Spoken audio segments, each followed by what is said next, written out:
ಬೈಬಲ್ನಲ್ಲಿ ನಾವು ಮೋಶೆಯ ಕುರಿತು ನಾವು ಕೇಳಿದ್ದೀರಾ? ಮೋಶೆಯ ಕುರಿತು, ರೈಟ್? ಪಂಚ ಗ್ರಂಥಗಳು, ಈ ಒಂದು ಆದಿಕಾಂಡ, ವಿಮೋಚನ ಕಾಂಡ, ಯಾಜಕ ಕಾಂಡ, ಅರಣ್ಯ ಕಾಂಡ, ಈ ಪುಸ್ತಕಗಳನ್ನ ಬರೆಯುವುದಕ್ಕೆ ದೇವರು ಉಪಯೋಗಿಸಿದಂತ ಸೇವಕ ಮೋಶೆ.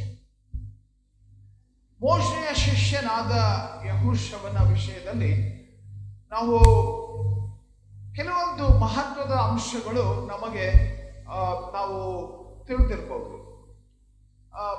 ಯೆಹೋಶುವನು ಮೋಶೆಯ ನಂತರ ಬಂದಂತ ಒಬ್ಬ ನಾಯಕ. ಅವನು ಒಬ್ಬ ಸೈನಿಕನು ಅಷ್ಟೇ ಅಲ್ಲ, ಒಬ್ಬ ದೊಡ್ಡ ಸೈನಿಕನು ಅಷ್ಟೇ ಅಲ್ಲ. ಅವನ ವಿಶೇಷತೆ ಏನಂದ್ರೆ ಅವನಲ್ಲಿ ತನ್ನ ಜನರಿಗೋಸ್ಕರ ಕಾಳಜಿ ಇದ್ದಂತ ಒಬ್ಬ ಸೈನಿಕನು, ಕುರುಬನು ಅಂತ ನಾವು ಬೈಬಲ್ನಲ್ಲಿ ಅವನ ಕುರಿತು ಓದುವಾಗ ನಾವು ತಿಳಿದುಕೊಳ್ತೇವೆ. ವಿಶೇಷವಾಗಿ ಈ ಯೆಹೋಶುವನು ತನ್ನ ಸೇವಾ ಅವಧಿ ಮುಕ್ತಾಯವಾಗುವ ಹಂತಕ್ಕೆ ಬಂದಾಗ ತನ್ನ ಜನರ ಕುರಿತು ಭಾರ ಹೊಂದಿದವನಾಗಿ ಅವನು ಈ ಮಾರ್ಗದರ್ಶನ ಕೊಡ್ತಾನೆ. ಅದು ವಿಶೇಷವಾಗಿ ಯೆಹೋಶುವನ ಪುಸ್ತಕದ ಕೊನೆಯ ಅಧ್ಯಾಯಗಳಿಗೆ ಬರುತ್ತಾ ಇರುವಂತೆ ಅಲ್ಲಿ ಈ ಮಾರ್ಗದರ್ಶನ ಕೊಡ್ತಾನೆ. ಏನಂದ್ರೆ, ನೀವು ದೇವರನ್ನ ಗಟ್ಟಿಯಾಗಿ ಹಿಡ್ಕೊಳ್ಬೇಕು, ದೇವರು ಮಾಡಿದಂತ ಕಾರ್ಯಗಳನ್ನ ಗಟ್ಟಿಯಾಗಿ ಹಿಡ್ಕೊಳ್ಬೇಕು. ಈ ವಿಷಯಗಳನ್ನ ನಾವು ತಿಳಿಸುವಂಥದ್ದನ್ನ ನಾವು ನೋಡ್ತೇವೆ. ಯಾಕಂದ್ರೆ ಯಾವ ತಲೆಮಾರು, ಯಾವ ಒಂದು ಜನರೇಷನ್, ಯಾವ ತಲೆಮಾರು ದೇವರಿಂದ ಆಶೀರ್ವದಿಸಲ್ಪಡುತ್ತದೆ, ಆ ತಲೆಮಾರು ದಾಟಿ ಹೋಗುತ್ತಿರುವಂತೆ ಹೊಸ ತಲೆಮಾರು, ಹೊಸ ಜನರೇಷನ್ ದೇವರು ಮಾಡಿದಂತ ಕಾರ್ಯಗಳನ್ನ ಮರೆತು ಬಿಡುವ, ಅಲಕ್ಷಿಸುವಂತ ಸಾಧ್ಯತೆ ಉಂಟು. ಒಂದು ವೇಳೆ ದೇವರು ಮಾಡಿದ ಕಾರ್ಯಗಳನ್ನು ಅಲಕ್ಷಿಸುವುದಾಗಿದ್ದಲ್ಲಿ, ದೇವರು ಯಾವ ಮೊದಲನೆಯ ತಲೆಮಾರಿಗೆ ಆಶೀರ್ವಾದಗಳನ್ನು ಮಾಡಿದನೋ ಆ ಆಶೀರ್ವಾದಗಳು ಎರಡನೆಯ ತಲೆಮಾರು ಕಳೆದುಕೊಳ್ಳುವುದಕ್ಕಾಗುವಂತ ಸಾಧ್ಯತೆ ಇರುವಂತ ವಿಷಯವನ್ನ ಯೆಹೋಶುವನು ಅಲ್ಲಿ ಎಚ್ಚರಿಸ್ತಾನೆ. 23ನೇ ಅಧ್ಯಾಯ, ಯೆಹೋಶುವನ ಪುಸ್ತಕ 23ನೇ ಅಧ್ಯಾಯದಲ್ಲಿ ನಾಯಕರೊಂದಿಗೆ ಮಾತನಾಡ್ತಾನೆ. 24ನೇ ಅಧ್ಯಾಯದಲ್ಲಿ ನಾವು ಬರುವಾಗ ಯೆಹೋಶುವನು ಅಲ್ಲಿರುವ ಎಲ್ಲ ಜನರಿಗೆ ಮಾತನಾಡುವಂಥದ್ದನ್ನು ನೋಡ್ತೇವೆ. ಶೆಕೆಮ್ ಅನ್ನುವಂಥ ಸ್ಥಳ, ಯಾವ ಸ್ಥಳದಲ್ಲಿ ದೇವರು ಅಬ್ರಹಾಮನಿಗೆ ವಾಗ್ದಾನ ಮಾಡಿದನು, ಈ ಒಂದು ಹಾಲು ಜೇನು ಹರಿಯುವ ದೇಶ ನಿನಗೆ ನಾನು ಕೊಡುತ್ತೇನೆ ಅಂತ ವಾಗ್ದಾನ ಮಾಡಿದನು, ಅದೇ ಸ್ಥಳಕ್ಕೆ ಎಲ್ಲಾ ಜನರನ್ನ ಸೇರಿಸಿಬಿಟ್ಟು 2ನೇ ವಚನದಿಂದ 13ನೇ ವಚನದವರೆಗೆ, ಯೆಹೋಶುವನ ಪುಸ್ತಕ 24ನೇ ಅಧ್ಯಾಯ 2ನೇ ವಚನದಿಂದ 13ನೇ ವಚನದವರೆಗೆ ನಾವು ನೋಡ್ತೇವೆ. ಏನಂದ್ರೆ, ದೇವರ ಕಾರ್ಯಗಳನ್ನ, ದೇವರು ಮಾಡಿದ ಕೆಲಸಗಳನ್ನ ಅಲ್ಲಿ ನೆನಪಿಸಿಕೊಡ್ತಾನೆ. ದೇವರ ಸರ್ವೋತ್ತಮ ಕೆಲಸ ಕಾರ್ಯಗಳನ್ನ ನೆನಪಿಸಿಕೊಡ್ತಾನೆ. ಅದಾದ ನಂತರ ವಚನ 14 ಮತ್ತು 15 ಯೆಹೋಶುವನು ತನ್ನ ಜೀವಿತದ ಮಾದರಿಯ ಮುಖಾಂತರ ಇಸ್ರಾಯೇಲ್ ಜನಾಂಗಕ್ಕೆ ಮಾತನಾಡಿ ಹೇಳ್ತಾನೆ. ಗಮನಿಸ್ರಿ, ಇಸ್ರಾಯೇಲ್ ಜನಾಂಗ ಇದು ವಿಶೇಷವಾಗಿ ದೇವರಿಂದ ನಡೆಸಲ್ಪಟ್ಟು ಬಿಡುಗಡೆ ಹೊಂದಿ ವಾಗ್ದಾನ ಮಾಡಿದ ಹಾಲು ಜೇನು ಹರಿಯುವ ದೇಶದಲ್ಲಿರುವಂತಹ ಆ ಜನರು. ಅಲ್ಲಿ ಆತನು ಈ ಮಾತು ಹೇಳ್ತಾನೆ, ಏನಂದ್ರೆ, ನಿಮಗೆ ಆಯ್ಕೆಗಳು ಬರಬಹುದು, ನೀವು ಬೇರೆ ಬೇರೆ ಮಾರ್ಗಗಳನ್ನು ಅನುಸರಿಸುವುದಕ್ಕೆ, ಬೇರೆ ಬೇರೆ ವಿಧಗಳನ್ನು ಅನುಸರಿಸುವುದಕ್ಕೆ ನಿಮಗೆ ಅವಕಾಶಗಳು, ಸಾಧ್ಯತೆಗಳು ಬರಬಹುದು. ಆದರೆ ಒಬ್ಬ ಆತ್ಮಿಕ ನಾಯಕನಾಗಿ ನಿಮಗೆ ಒಂದು ನಾನು ಮಾದರಿ ತೋರಿಸ್ತೇನೆ. ನೀವು ಒಂದು ವೇಳೆ ನಿಮ್ಮನ್ನ ಈ ಹಾಲು ಜೇನು ಹರಿಯುವ ದೇಶಕ್ಕೆ ಕರೆತಂದ ದೇವರನ್ನ ತಿರಸ್ಕರಿಸಿದರೆ ಅದಕ್ಕೆ ಸೂಕ್ತ ಪ್ರತಿಫಲ ನೀವು ಹೊಂದುತ್ತೀರಿ. ಆದರೆ ನಾನು, ನನ್ನ ಮನೆಯವರು ಯೆಹೋವನನ್ನೇ ಸೇವಿಸುವರು, ನಾನು ನನ್ನ ಮನೆಯವರು ಯೆಹೋವನನ್ನೇ ಸೇವಿಸುವರು. ಆಯ್ಕೆ ನಿಮ್ಮದು, ಎಲ್ಲರದ್ದು ಆಯ್ಕೆ. ಆದರೆ ನನ್ನ ಮಾದರಿ ಇದು, ನಾಯಕನಾಗಿ ನನ್ನ ಮಾದರಿ ಇದು. ನಾನು ನನ್ನ ಮನೆಯವರು ಯೆಹೋವನನ್ನೇ ಸೇವಿಸುವೆವು. ಸೊ ಆ ವಚನ ನೋಡೋಣ. ಈ 14ನೇ ವಚನ ಹೀಗೆ ಹೇಳುತ್ತದೆ, ಹೀಗಿರುವುದರಿಂದ ನೀವು ಯೆಹೋವನಲ್ಲಿ ಭಯಭಕ್ತಿ ಉಳ್ಳವರಾಗಿರ್ರಿ, ಆತನನ್ನ ಪೂರ್ಣ ಮನಸ್ಸಿನಿಂದಲೂ ಯಥಾರ್ಥ ಚಿತ್ತದಿಂದಲೂ ಸೇವಿಸಿರಿ. ನಿಮ್ಮ ಪೂರ್ವಿಕರು ಯೂಫ್ರೆಟಿಸ್ ನದಿಯ ಆಚೆಯಲ್ಲಿಯೂ ಐಗುಪ್ತದಲ್ಲಿಯೂ ಪೂಜಿಸುತ್ತಿದ್ದ ದೇವತೆಗಳನ್ನು ನಿಮ್ಮಲ್ಲಿಂದ ತೆಗೆದು ಹಾಕಿರಿ, ಯೆಹೋವನನ್ನೇ ಸೇವಿಸಿರಿ. ಯೆಹೋವನನ್ನ ಸೇವಿಸುವುದು ನಿಮಗೆ ಸರಿ ಕಾಣದಿದ್ದರೆ ಯಾರನ್ನು ಸೇವಿಸಬೇಕೆಂದಿದ್ದೀರಿ, ಈ ಹೊತ್ತೆ ಆರಿಸಿಕೊಳ್ಳ್ರಿ. ನಿಮ್ಮ ಪೂರ್ವಿಕರು ಯೂಫ್ರೆಟಿಸ್ ನದಿಯ ಆಚೆಯಲ್ಲಿ ಸೇವಿಸುತ್ತಿದ್ದ ದೇವತೆಗಳು ಈ ದೇಶದ ಮೂಲ ನಿವಾಸಿಗಳಾದ ಅಮೋರಿಯರ ದೇವತೆಗಳು ಹೇಳ್ರಿ. ನಾನು ನನ್ನ ಮನೆಯವರು ಯೆಹೋವನನ್ನೇ ಸೇವಿಸುವೆವು. ಈ ಮಾತು ನಾನು ನನ್ನ ಮನೆಯವರು ಯೆಹೋವನನ್ನೇ ಸೇವಿಸುವವು ಅನ್ನುವಂಥ ಮಾತು ಬಹುತೇಕ ಅನೇಕ ಕ್ರೈಸ್ತರಂತ ಕರೆಯುವವರ ಮನೆಯಲ್ಲಿ ಈ ಬೋರ್ಡ್ ಹಾಕಿರ್ತಾರೆ. ಗಮನಿಸಿದ್ದೀರಾ? ನಾನು ನನ್ನ ಮನೆಯವರು ಯೆಹೋವನನ್ನೇ ಸೇವಿಸುವೆವು. ಪ್ರಿಯರೇ, ಈ ವಚನ ಇದು ಆ ಮನೆಯಲ್ಲಿ ತೂಗು ಹಾಕಿರುವಾಗ ವಿಚಿತ್ರ ಸಂಗತಿ ಏನು ಗೊತ್ತಾ? ಈ ಮನೆಗಳಲ್ಲಿ ಕುಟುಂಬ ಪ್ರಾರ್ಥನೆಯೂ ಇರುವುದಿಲ್ಲ. ಅದರ ಬೋರ್ಡ್ ಹೇಳ್ತದೆ, ನಾನು ನನ್ನ ಮನೆಯವರು ಯೆಹೋವನನ್ನೇ ಸೇವಿಸುವೆವು. ಈ ಮನೆಗಳಲ್ಲಿ ಅನೇಕ ಸಾರಿ ಪ್ರಾರ್ಥನೆಗೆ, ಆರಾಧನೆಗೆ ಅವರ ಮಕ್ಕಳು ಚರ್ಚ್ ಕೂಡ ಹೋಗುವುದಿಲ್ಲ. ಆದರೆ ಬೋರ್ಡ್ ಹಾಕಿರ್ತಾರೆ, ನಾನು ನನ್ನ ಮನೆಯವರು ಯೆಹೋವನನ್ನೇ ಸೇವಿಸುವುದೆಂಬುದಾಗಿ. ಅವರು ಉದ್ಯೋಗದಲ್ಲಿ ಹಣ ಸಂಪಾದಿಸುವುದರಲ್ಲಿ ಅಥವಾ ತಮ್ಮ ಈ ಒಂದು ಇತರ ಹವ್ಯಾಸಗಳಲ್ಲಿ ಬಹಳ ನಿರತರಾಗಿರ್ತಾರೆ. ಆದರೆ ಮನೆಯಲ್ಲಿ ಹಾಕಿರುವ ಬೋರ್ಡ್ ಮಾತ್ರ, ನಾನು ನನ್ನ ಮನೆಯವರು ಯೆಹೋವನನ್ನೇ ಸೇವಿಸುವುದೆಂಬುದಾಗಿ. ಹಾಗಾದ್ರೆ ಯೆಹೋಶುವನು ಈ ಮಾತನ್ನ ಹೇಳಿದಾಗ ಭಕ್ತಿವಂತ ಕುಟುಂಬ, ಭಕ್ತಿವಂತ ಜೀವಿತ ಕುಟುಂಬವಾಗಿ ನಾವು ಯೋಚಿಸುವುದಾಗಿದ್ದಲ್ಲಿ ಏನಾಗಿರಬೇಕು?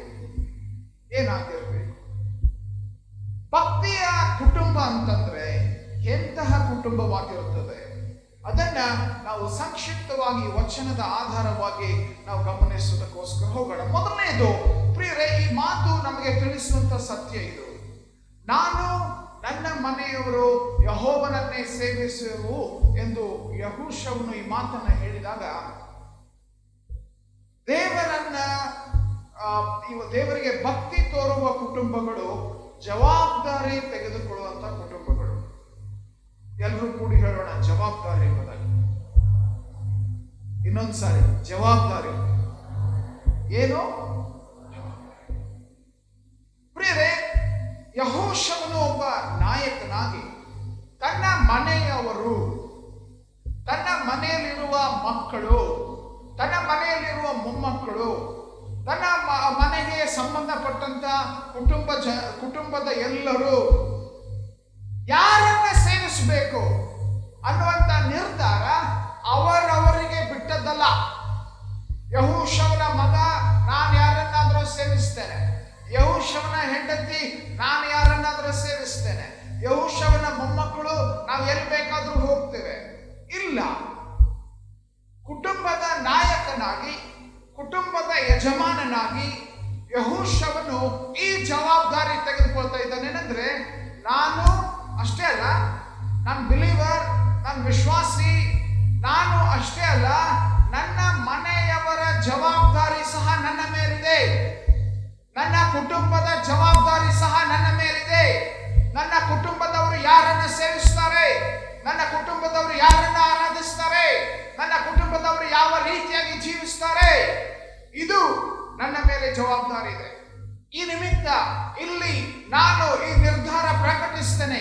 ಇಸ್ರಾಯೇಲ್ ಜನಾಂಗವೇ ಕೇಳು, ಇಸ್ರಾಯೇಲ್ ಜನಾಂಗವೇ ಕೇಳು, ನಾನು ನನ್ನ ಕುಟುಂಬ, ನಾನು ನನ್ನ ಮನೆ, ನಾವು ನಿರ್ಧರಿಸುವಂಥದ್ದು, ನಾನು ಈ ಜವಾಬ್ದಾರಿ ತೆಗೆದುಕೊಳ್ಳ ತೆಗೆದುಕೊಳ್ತೇನೆ ಏನಂದ್ರೆ ನಾವು ದೇವರನ್ನೇ ಸೇವಿಸ್ತೇವೆ. Hallelujah, hallelujah, hallelujah. ನಾನು ನನ್ನ ಮನೆಯವರು ಯೆಹೋವನನ್ನೇ ಸೇವಿಸುವೆವು ಎನ್ನುವಂತ ಮಾತು ಇದು ಜವಾಬ್ದಾರಿ ತೆಗೆದುಕೊಳ್ಳುವಂತಹ ಮಾತು. ಹಾಲೆಲೂಯಾ, ಜವಾಬ್ದಾರಿ ತೆಗೆದುಕೊಳ್ಳುವಂತಹ ಮಾತು. ಅನೇಕ ಕುಟುಂಬಗಳಲ್ಲಿ ಗಲಿಬಿಲಿ ಗಲಿಬಿಲಿ. ಎಂತ ಗಲಿಬಿಲಿ? ಯಾರು ನಿರ್ಧರಿಸಬೇಕು? ಯಾರು ನಿರ್ಧರಿಸಬೇಕು? ತಾಯಿ ನಿರ್ಧರಿಸಬೇಕು, ತಂದೆ ನಿರ್ಧರಿಸಬೇಕು. ಯಾರನ್ನ ಸೇವಿಸ್ತೇವೆ ಅನ್ನುವಂತ ನಿರ್ಧಾರ ಯಾರು ಮಾಡಬೇಕು? ತಂದೆ ಮಾಡಬೇಕು, ತಾಯಿ ಮಾಡಬೇಕು, ಅಥವಾ ಮಕ್ಕಳು ಮಾಡಬೇಕು? ನಾವು ಎಲ್ಲಿ ಏನು ಮಾಡ್ತೇವೆ ಅನ್ನುವಂಥದ್ರ ವಿಷಯವಾಗಿ ಆ ನಿರ್ಧಾರ ಯಾರು ತೆಗೆದುಕೊಳ್ತಾ ಇದ್ದಾರೆ? ಯೆಹೋಶುವ ಹೇಳ್ತಾನೆ, ನಾನು ನನ್ನ ಮನೆಯವರು ಯೆಹೋವನನ್ನೇ ಸೇವಿಸುವೆವು. ನಾನು ನನ್ನ ಮನೆಯವರು, ನಾನು ನನ್ನ ಮನೆಯವರು.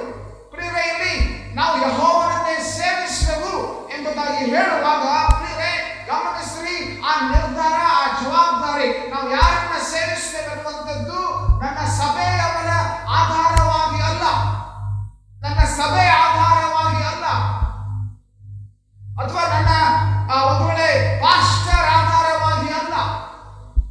ನಾನು ಯೆಹೋವನನ್ನೇ ಸೇವಿಸುವೆವು ಅನ್ನುವಂತಹ ವಿಷಯ ನನ್ನ ಸಭೆಯ ನಾಯಕರ ವಿಷಯದಿಂದಾಗಿ ಅಲ್ಲ. ನಾನು ಯಾರನ್ನ ಸೇವಿಸ್ತೇನೆ? ನನ್ನ ನಿರ್ಧಾರ, ನನ್ನ ನಿರ್ಧಾರ. ಜವಾಬ್ದಾರಿಯುತ ಕುಟುಂಬ ಅದು ದೇವರನ್ನ ಸೇವಿಸುವಂತಹ ಕುಟುಂಬ. ನನ್ನ ಸಭೆ ಅಲ್ಲ, ನನ್ನ ಪಾಸ್ಟರ್ ಅಲ್ಲ, ನನ್ನ ನಾಯಕರಲ್ಲ, ನನ್ನ ಹಿರಿಯರಲ್ಲ. ಯೆಹೋವನನ್ನ ಸೇವಿಸುವ ನಿರ್ಧಾರ ಅದು ನನ್ನದು. ಯೇಸು ಸ್ವಾಮಿಯನ್ನ ಸೇವಿಸುವ ನಿರ್ಧಾರ ಅದು ನನ್ನದು, ಅದು ನನ್ನದು. ಈ ಒಂದು ಜವಾಬ್ದಾರಿಯನ್ನ ನಮ್ಮ ಕುಟುಂಬಗಳಲ್ಲಿ ಯಾರು ತೆಗೆದುಕೊಳ್ತಾ ಇದ್ದಾರೆ? ಯಾರು ತೆಗೆದುಕೊಳ್ತಾ ಇದ್ದಾರೆ? ಕ್ಷಣ ಹೊತ್ತು ಈ ವಿಷಯವನ್ನ ನಾವು ಯೋಚನೆ ಮಾಡಬೇಕು. ನಿನ್ನ ಮನಸ್ಸಿಗೆ ಬಂದಲ್ಲಿ ಮಾಡು ಅಂತ ಹೇಳ್ತಾ ಇರುವಂತ ಜೀವಿತ ಅದು ಭಕ್ತಿವಂತ ಕುಟುಂಬದ ಒಂದು ವಿಚಾರ ಅಲ್ಲ. ಭಕ್ತಿವಂತ ಕುಟುಂಬದಲ್ಲಿ ಕುಟುಂಬದ ಯಜಮಾನ, ಕುಟುಂಬದ ನಾಯಕ ಜವಾಬ್ದಾರಿ ತೆಗೆದುಕೊಂಡು ಹೇಳ್ತಾನೆ, ನಾನು ನನ್ನ ಮನೆಯವರು. Hallelujah, hallelujah. ಪ್ರಿಯರೇ ವಿಶ್ವಾಸಿಗಳು, ನಾವು ಕುಟುಂಬದ ಒಂದು ವಿಧಾನ ವಿಧಿಗಳು ಲೋಕದ ಪ್ರಕಾರ ಜೀವಿಸುವುದಕ್ಕಾಗಿ ಕರೆಯಲ್ಪಟ್ಟವರಲ್ಲ. ಲೋಕದ ತತ್ವಗಳ ವಿಧಾನಗಳ ಪ್ರಕಾರ ನಾವು ಜೀವಿಸಬೇಕಾದವರಲ್ಲ. ನಾವು ಕರೆಯಲ್ಪಟ್ಟದ್ದು, ನಾವು ಹಿಂಬಾಲಿಸ್ತಾ ಇರುವಂತದ್ದು ಯೇಸು ಸ್ವಾಮಿಯ ಆದೇಶದ ಪ್ರಕಾರ, ಯೇಸು ಸ್ವಾಮಿಯ ಅಪೇಕ್ಷೆಯ ಪ್ರಕಾರ. ಧರ್ಮೋಪದೇಶ ಕಾಂಡ 6ನೇ ಅಧ್ಯಾಯದಲ್ಲಿ ಸಾಮಾನ್ಯವಾಗಿ ಯಹೂದಿ ಕುಟುಂಬಗಳಲ್ಲಿ, ಇಸ್ರಾಯೇಲ್ ಜನಾಂಗದ ಒಂದು ಕುಟುಂಬಗಳಲ್ಲಿ ಏನೆಲ್ಲ ದೇವರು ಅಪೇಕ್ಷಿಸ್ತಾ ಇದ್ದನು ಎಂಬುದನ್ನ ನಾವು 4ನೇ ವಚನದಿಂದ ಓದುವಾಗ ಗಮನಿಸ್ತೇವೆ. ಇಸ್ರಾಯೇಲ್ಯರೇ ಕೇಳ್ರಿ, ನಮ್ಮ ದೇವರಾದ ಯೆಹೋವನು ಒಬ್ಬನೇ ದೇವರು. ನೀವು ನಿಮ್ಮ ದೇವರಾದ ಯೆಹೋವನನ್ನ ಪೂರ್ಣ ಹೃದಯದಿಂದಲೂ, ಪೂರ್ಣ ಪ್ರಾಣದಿಂದಲೂ, ಪೂರ್ಣ ಶಕ್ತಿಯಿಂದಲೂ ಪ್ರೀತಿಸಬೇಕು. ಗಮನಿಸಿ, 6ನೇ ವಚನ ಬಹಳ ಮಹತ್ವದ ಸತ್ಯ ತಿಳಿಸ್ತದೆ. ಇದು ಕುಟುಂಬದಲ್ಲಿ ನಡೆಯಬೇಕಾದಂತ ವಿಷಯಗಳನ್ನ ಇಲ್ಲಿ ನಾವು ಗಮನಿಸ್ತೇವೆ. ನಾನು ಈಗ ನಿಮಗೆ ತಿಳಿಸುವ ಮಾತುಗಳು ನಿಮ್ಮ ಹೃದಯದಲ್ಲಿರಬೇಕು. ಇವುಗಳನ್ನ ನಿಮ್ಮ ಮಕ್ಕಳಿಗೆ ಅಭ್ಯಾಸ ಮಾಡಿಸಿ. ಮಕ್ಕಳಿಗೆ ಅಭ್ಯಾಸ ಮಾಡಿಸಿ ಅಂತ ಯಾರು ಹೇಳ್ತಾರೆ? ತಂದೆ ತಾಯಿಗಳು ಹೇಳ್ತಾರೆ. ಸೊ ತಂದೆ ತಾಯಿಗಳಿಗೆ ದೇವರ ವಾಕ್ಯ ಇದು. ನಿಮ್ಮ ಮಕ್ಕಳಿಗೆ ಅಭ್ಯಾಸ ಮಾಡಿಸಿ. ಏನನ್ನ? ನಾನು ಈಗ ನಿಮಗೆ ತಿಳಿಸುವ ಮಾತುಗಳನ್ನ, ದೇವರ ವಾಕ್ಯವನ್ನ ಅಭ್ಯಾಸಿಸುವಂತಹ ಕಾರ್ಯವನ್ನ ಮಾಡಬೇಕಾದವರು ಯೂತ್ ಫೆಲೋಶಿಪ್ ಅಲ್ಲ, ಸಂಡೇ ಸ್ಕೂಲ್ ಅಲ್ಲ. ಈ ವಾಕ್ಯ ತಿಳಿಸ್ತದೆ ದೇವರ ವಾಕ್ಯವನ್ನ ಅಭ್ಯಾಸ ಮಾಡಿಸುವಂತ ಕಾರ್ಯ ಈ ವಚನ ತಿಳಿಸುವ ಪ್ರಕಾರ ಯಾರು ಮಾಡ್ಬೇಕು ಹೇಳಿ? ಯಾರು ಮಾಡ್ಬೇಕು? ತಂದೆ ತಾಯಿಗಳು. ತಂದೆ ತಾಯಿಗಳು ಮನೆಯಲ್ಲಿ ಕೂತಿರುವಾಗಲೂ, ದಾರಿ ನಡೆಯುವಾಗಲೂ, ಮಲಗುವಾಗಲೂ, ಏಳುವಾಗಲೂ ಇವುಗಳ ವಿಷಯದಲ್ಲಿ ಮಾತನಾಡಬೇಕು. ಇವುಗಳನ್ನ ಜ್ಞಾಪಕಾರ್ಥವಾಗಿ ಕೈಗೆ ಕಟ್ಟಿಕೊಳ್ಳಬೇಕು. ಹಣೆಗೆ ಕಟ್ಟಿಕೊಳ್ಳುವ ಜ್ಞಾಪಕದ ಪಟ್ಟಿಯಂತೆ ಇರಬೇಕು. ನಿಮ್ಮ ಮನೆ ಬಾಗಿಲಿನ ನಿಲುವು ಪಟ್ಟಿಗಳಲ್ಲಿಯೂ ತಲೆ ಬಾಗಿಲುಗಳ ಮೇಲೆಯೂ ಇವುಗಳನ್ನು ಬರೆಯಬೇಕು. Hallelujah, hallelujah. ಪ್ರಿಯರೇ, ಭಕ್ತಿವಂತ ಕುಟುಂಬ ತನ್ನ ಭಕ್ತಿಯನ್ನ ಸಭೆಗೆ ಔಟ್ಸೋರ್ಸ್ ಮಾಡುವುದಿಲ್ಲ. ನೀವು ಮಾಡ್ರಿ, ನಾವು ಆರಾಮ್ಸೆ ತಯಾರಾಗಿ ಬರ್ತೀವಿ, ನಾವು ವಾಕ್ಯ ಕೇಳ್ತೀವಿ, ಹಾಡು ಹಾಡ್ತೀವಿ, ಕಾಣಿಕೆ ಕೊಡ್ತೀವಿ, ನಮ್ಮ ಕೆಲಸದಲ್ಲಿ ನಾವು ನಿರತರಾಗಿರ್ತೇವೆ. ಮನೆಯಲ್ಲಿ ಆತ್ಮಿಕ ಜೀವಿತದ ಕುರಿತು ನಮಗೆಲ್ಲ ಜವಾಬ್ದಾರಿ ಕೊಡಬೇಡ್ರಿ. ದೇವರು ನಮಗೆ ಜವಾಬ್ದಾರಿ ಕೊಡ್ತಾನೆ. ಭಕ್ತಿವಂತ ಕುಟುಂಬ ಅಂತ ಹೇಳುವಾಗ ನಾವು ಆತ್ಮಿಕತೆಗೆ ನಮ್ಮ ಕುಟುಂಬದಲ್ಲಿ ಜೊತೆಯಾಗಿ ನಾವು ಸಮಯ ಕೊಡಬೇಕು. Hallelujah, hallelujah. ಪ್ರಿಯರೇ, ದೇವರನ್ನ ಸೇವಿಸುವ ಕುಟುಂಬ, ದೇವರ ವಾಕ್ಯಕ್ಕೆ ಬೆಲೆ ಕೊಡುವ ಕುಟುಂಬ, ದೇವರಿಗೆ ಬೆಲೆ ಕೊಡುವಂತಹ ಒಂದು ಕುಟುಂಬ ಅಂತಂದ್ರೆ ದೇವರ ಸಂಗತಿಗಳಿಗೆ ಬೆಲೆ ಕೊಡುವಂತಹ ಕುಟುಂಬ. ಆತ್ಮಿಕ ಜೀವಿತಕ್ಕೆ ಸಭೆ ಜವಾಬ್ದಾರಿ ಅಂತ ಒಂದ್ ವೇಳೆ ನಾವು ಯೋಚಿಸ್ತಾ ಇದ್ರೆ, ಇಂದು ದೇವರು ನಿಮಗೆ ಹೇಳ್ತಾ ಇದ್ದಾನೆ, ನೀವು ಕೂಡ ವ್ಯಕ್ತಿಗತವಾಗಿ ನೀವು ಕೂಡ ನಾವು ಒಬ್ಬೊಬ್ಬರಾಗಿ ನಮ್ಮ ಆತ್ಮಿಕತೆಗೆ ಹೊಣೆಗಾರಿಕೆ ಜವಾಬ್ದಾರಿ ನಮಗಿದೆ. Hallelujah, hallelujah. ಕೆಲವರ ಸಮಸ್ಯೆ ಗೊತ್ತಾ? ಇಲ್ಲಿ ನೋಡ್ರಿ, ಯೆಹೋಶುವನ ಒಂದು ಸಮರ್ಪಣೆ ಏನಂದ್ರೆ, ನಾನು ಯೆಹೋವನನ್ನ ಆರಾಧಿಸ್ತೇನಷ್ಟೇ, ಆತನನ್ನ ಸೇವಿಸುವಂತ ವ್ಯಕ್ತಿ ನಾನಲ್ಲ ಅಂತ ಅಲ್ಲ. ಅವನ ಸಮರ್ಪಣೆ ಭಕ್ತಿ, ಯೆಹೋಶುವನ ಭಕ್ತಿ. ನಾನು ಬರೀ ಯೆಹೋವನನ್ನ ಆರಾಧಿಸ್ತೇನೆ, ನಾನು ಯೆಹೋವನನ್ನ ಸೇವಿಸುವುದಿಲ್ಲ. ಇಲ್ಲ, ಇಲ್ಲಿ ಗಮನಿಸ್ರಿ, ಯೆಹೋಶುವನ ಭಕ್ತಿ ಎಂತ ಭಕ್ತಿ ಗೊತ್ತಾ? ನಾನು ಯಾರನ್ನ ಆರಾಧಿಸ್ತೇನೋ ಆತನನ್ನ ಸೇವಿಸುತ್ತೇನೆ. ಹಲ್ಲೆಲೂಯಾ.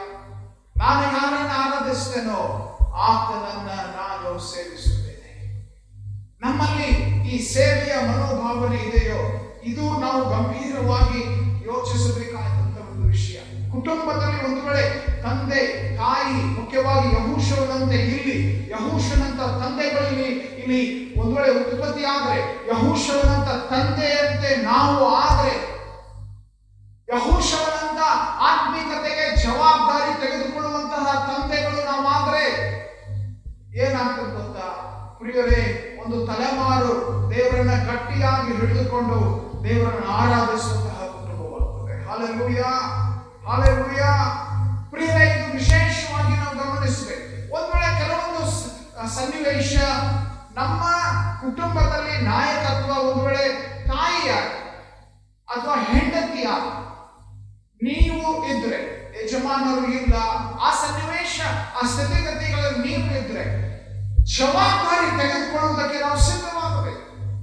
ನನ್ನ ಕುಟುಂಬದ ನಿರ್ಧಾರ, ಯಾರನ್ನ ಸೇವಿಸುತ್ತೇವೆ ಅನ್ನುವ ನಿರ್ಧಾರ, ಆ ನಿರ್ಧಾರದ ಜವಾಬ್ದಾರಿ ತೆಗೆದುಕೊಳ್ಳುವುದಕ್ಕೆ ಸಿದ್ಧವಿರಬೇಕು. ಹಲ್ಲೆಲೂಯಾ. ಜವಾಬ್ದಾರಿ ಅಂತ ಮತ್ತೊಂದು ಸಾರಿ ಹೇಳಿ, ನಾವು ತೆಗೆದುಕೊಳ್ಳುವುದಕ್ಕೆ ಸಿದ್ಧವಿರಬೇಕು. ಹಲ್ಲೆಲೂಯಾ. ಪ್ರಿಯರೇ, ಒಂದು ಘಟನೆ ನಾನು ಇಲ್ಲಿ ನಿಮಗೆ ಗಮನಕ್ಕೆ ತರುತ್ತೇನೆ. ಒಂದು ಕುಟುಂಬದಲ್ಲಿ ಈ ತಂದೆ ತಾಯಿಗಳು ದೇವರನ್ನ ಸೇವೆ ಮಾಡುತ್ತಿರುವಂತಹ ಒಂದು ಕುಟುಂಬ. ಅವರ ಒಬ್ಬ ಯವನಸ್ಥ ಮಗ, ಚಿಕ್ಕ ಹುಡುಗ, ಇನ್ಫ್ಯಾಕ್ಟ್ ವಯಸ್ಸಿನ ಆರಂಭದಲ್ಲಿದ್ದಾನೆ. ಬಹಳ ಭಯಾನಕವಾಗಿ ಅವನು ಆರೋಗ್ಯ ಕೆಡಲಾರಂಭಿಸಿತು. ಆದ್ರೆ ಈ ಯವನಸ್ಥ ಚಿಕ್ಕವನಿದ್ದಾಗಲೇ ತಂದೆ ತಾಯಿಗಳನ್ನ ನೋಡಿ ಯೇಸು ಸ್ವಾಮಿಯನ್ನ ಹಿಂಬಾಲಿಸುವಂತಹ ನಿರ್ಧಾರ ಅವರು ಮಾಡಿದ್ದ. ಯೇಸು ಸ್ವಾಮಿಗೆ ತನ್ನ ಜೀವಿತವನ್ನು ಒಪ್ಪಿಸಿಕೊಟ್ಟಿದ್ದ. ಯೇಸು ಸ್ವಾಮಿಯನ್ನು ಹಿಂಬಾಲಿಸುವಂತ ನಿರ್ಧಾರ ಮಾಡಿದ್ದ. ಸೊ ಈ ಒಂದು ರೋಗಗ್ರಸ್ತ ಮಗನನ್ನ ತಂದೆ ತಾಯಿಗಳು ವೈದ್ಯರ ಬಳಿ ಕರೆದುಕೊಂಡು ಹೋದರು.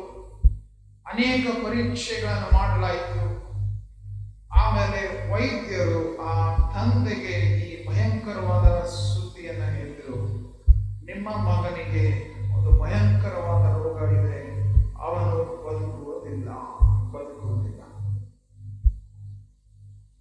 ತಂದೆಗೆ ಈಗ ಒಂದು ಆಘಾತ. ಯವನಸ್ಥ ಮಗನು ಯೌವನದ ಒಂದು ಪರಿಪೂರ್ಣವಾದ ಅನುಭವವನ್ನು ಹೊಂದದೆ ಅವನು ಸತ್ತು ಹೋಗುವಂತಹ ಸ್ಥಿತಿಗತಿ. ಈಗ ಆ ಮಗನಿಗೆ, ಯಾವ ಮಗನು ತನ್ನನ್ನ ಕರ್ತನಿಗೆ ಯೌವನದಲ್ಲಿಯೇ ಒಪ್ಪಿಸಿಕೊಟ್ಟಿದ್ದನೋ ಆ ಮಗನಿಗೆ ಈ ಸುದ್ದಿಯನ್ನು ತಿಳಿಸಬೇಕಾಗಿದೆ. ಏನಂದ್ರೆ, ಮಗನೇ, ನಿನಗೆ ಅಂಟಿಕೊಂಡಿರುವಂತ ಈ ರೋಗದಿಂದ ನೀನು ಹೊರಗೆ ಬರುವುದಿಲ್ಲ, ನೀನು ಸತ್ತು ಹೋಗ್ತಿ. ಈ ಸುದ್ದಿಯನ್ನ ಹೇಳುವಂತಹ ಜವಾಬ್ದಾರಿ ತಂದೆಗೆ ಬಂತು. ತಂದೆಗೆ ಬಂದಾಗ ಆ ತಂದೆ ಅಲ್ಲಿ ಬಹಳ ಬಹಳ ದುಃಖದಿಂದ ಪ್ರಾರ್ಥನೆ ಮಾಡಿ ಪರಿಶುದ್ಧಾತ್ಮನ ಮಾರ್ಗದರ್ಶನಕ್ಕೆ ಒಳಗೊಂಡು ಅವರು ಬಹಳ ಭಾರವಾದ ಹೃದಯದಿಂದ ಆ ಮಗನು ಅಡ್ಮಿಟ್ ಆಗಿದಂತ ಆ ಒಂದು ಆಸ್ಪತ್ರೆಯ ಕೋಣೆಯಲ್ಲಿ ಹೋಗಿ ಅವನ ಪಕ್ಕದಲ್ಲಿ ಕೂತ್ಕೊಂಡು ಮಾತನಾಡಲಾರಂಭಿಸಿದ್ರು.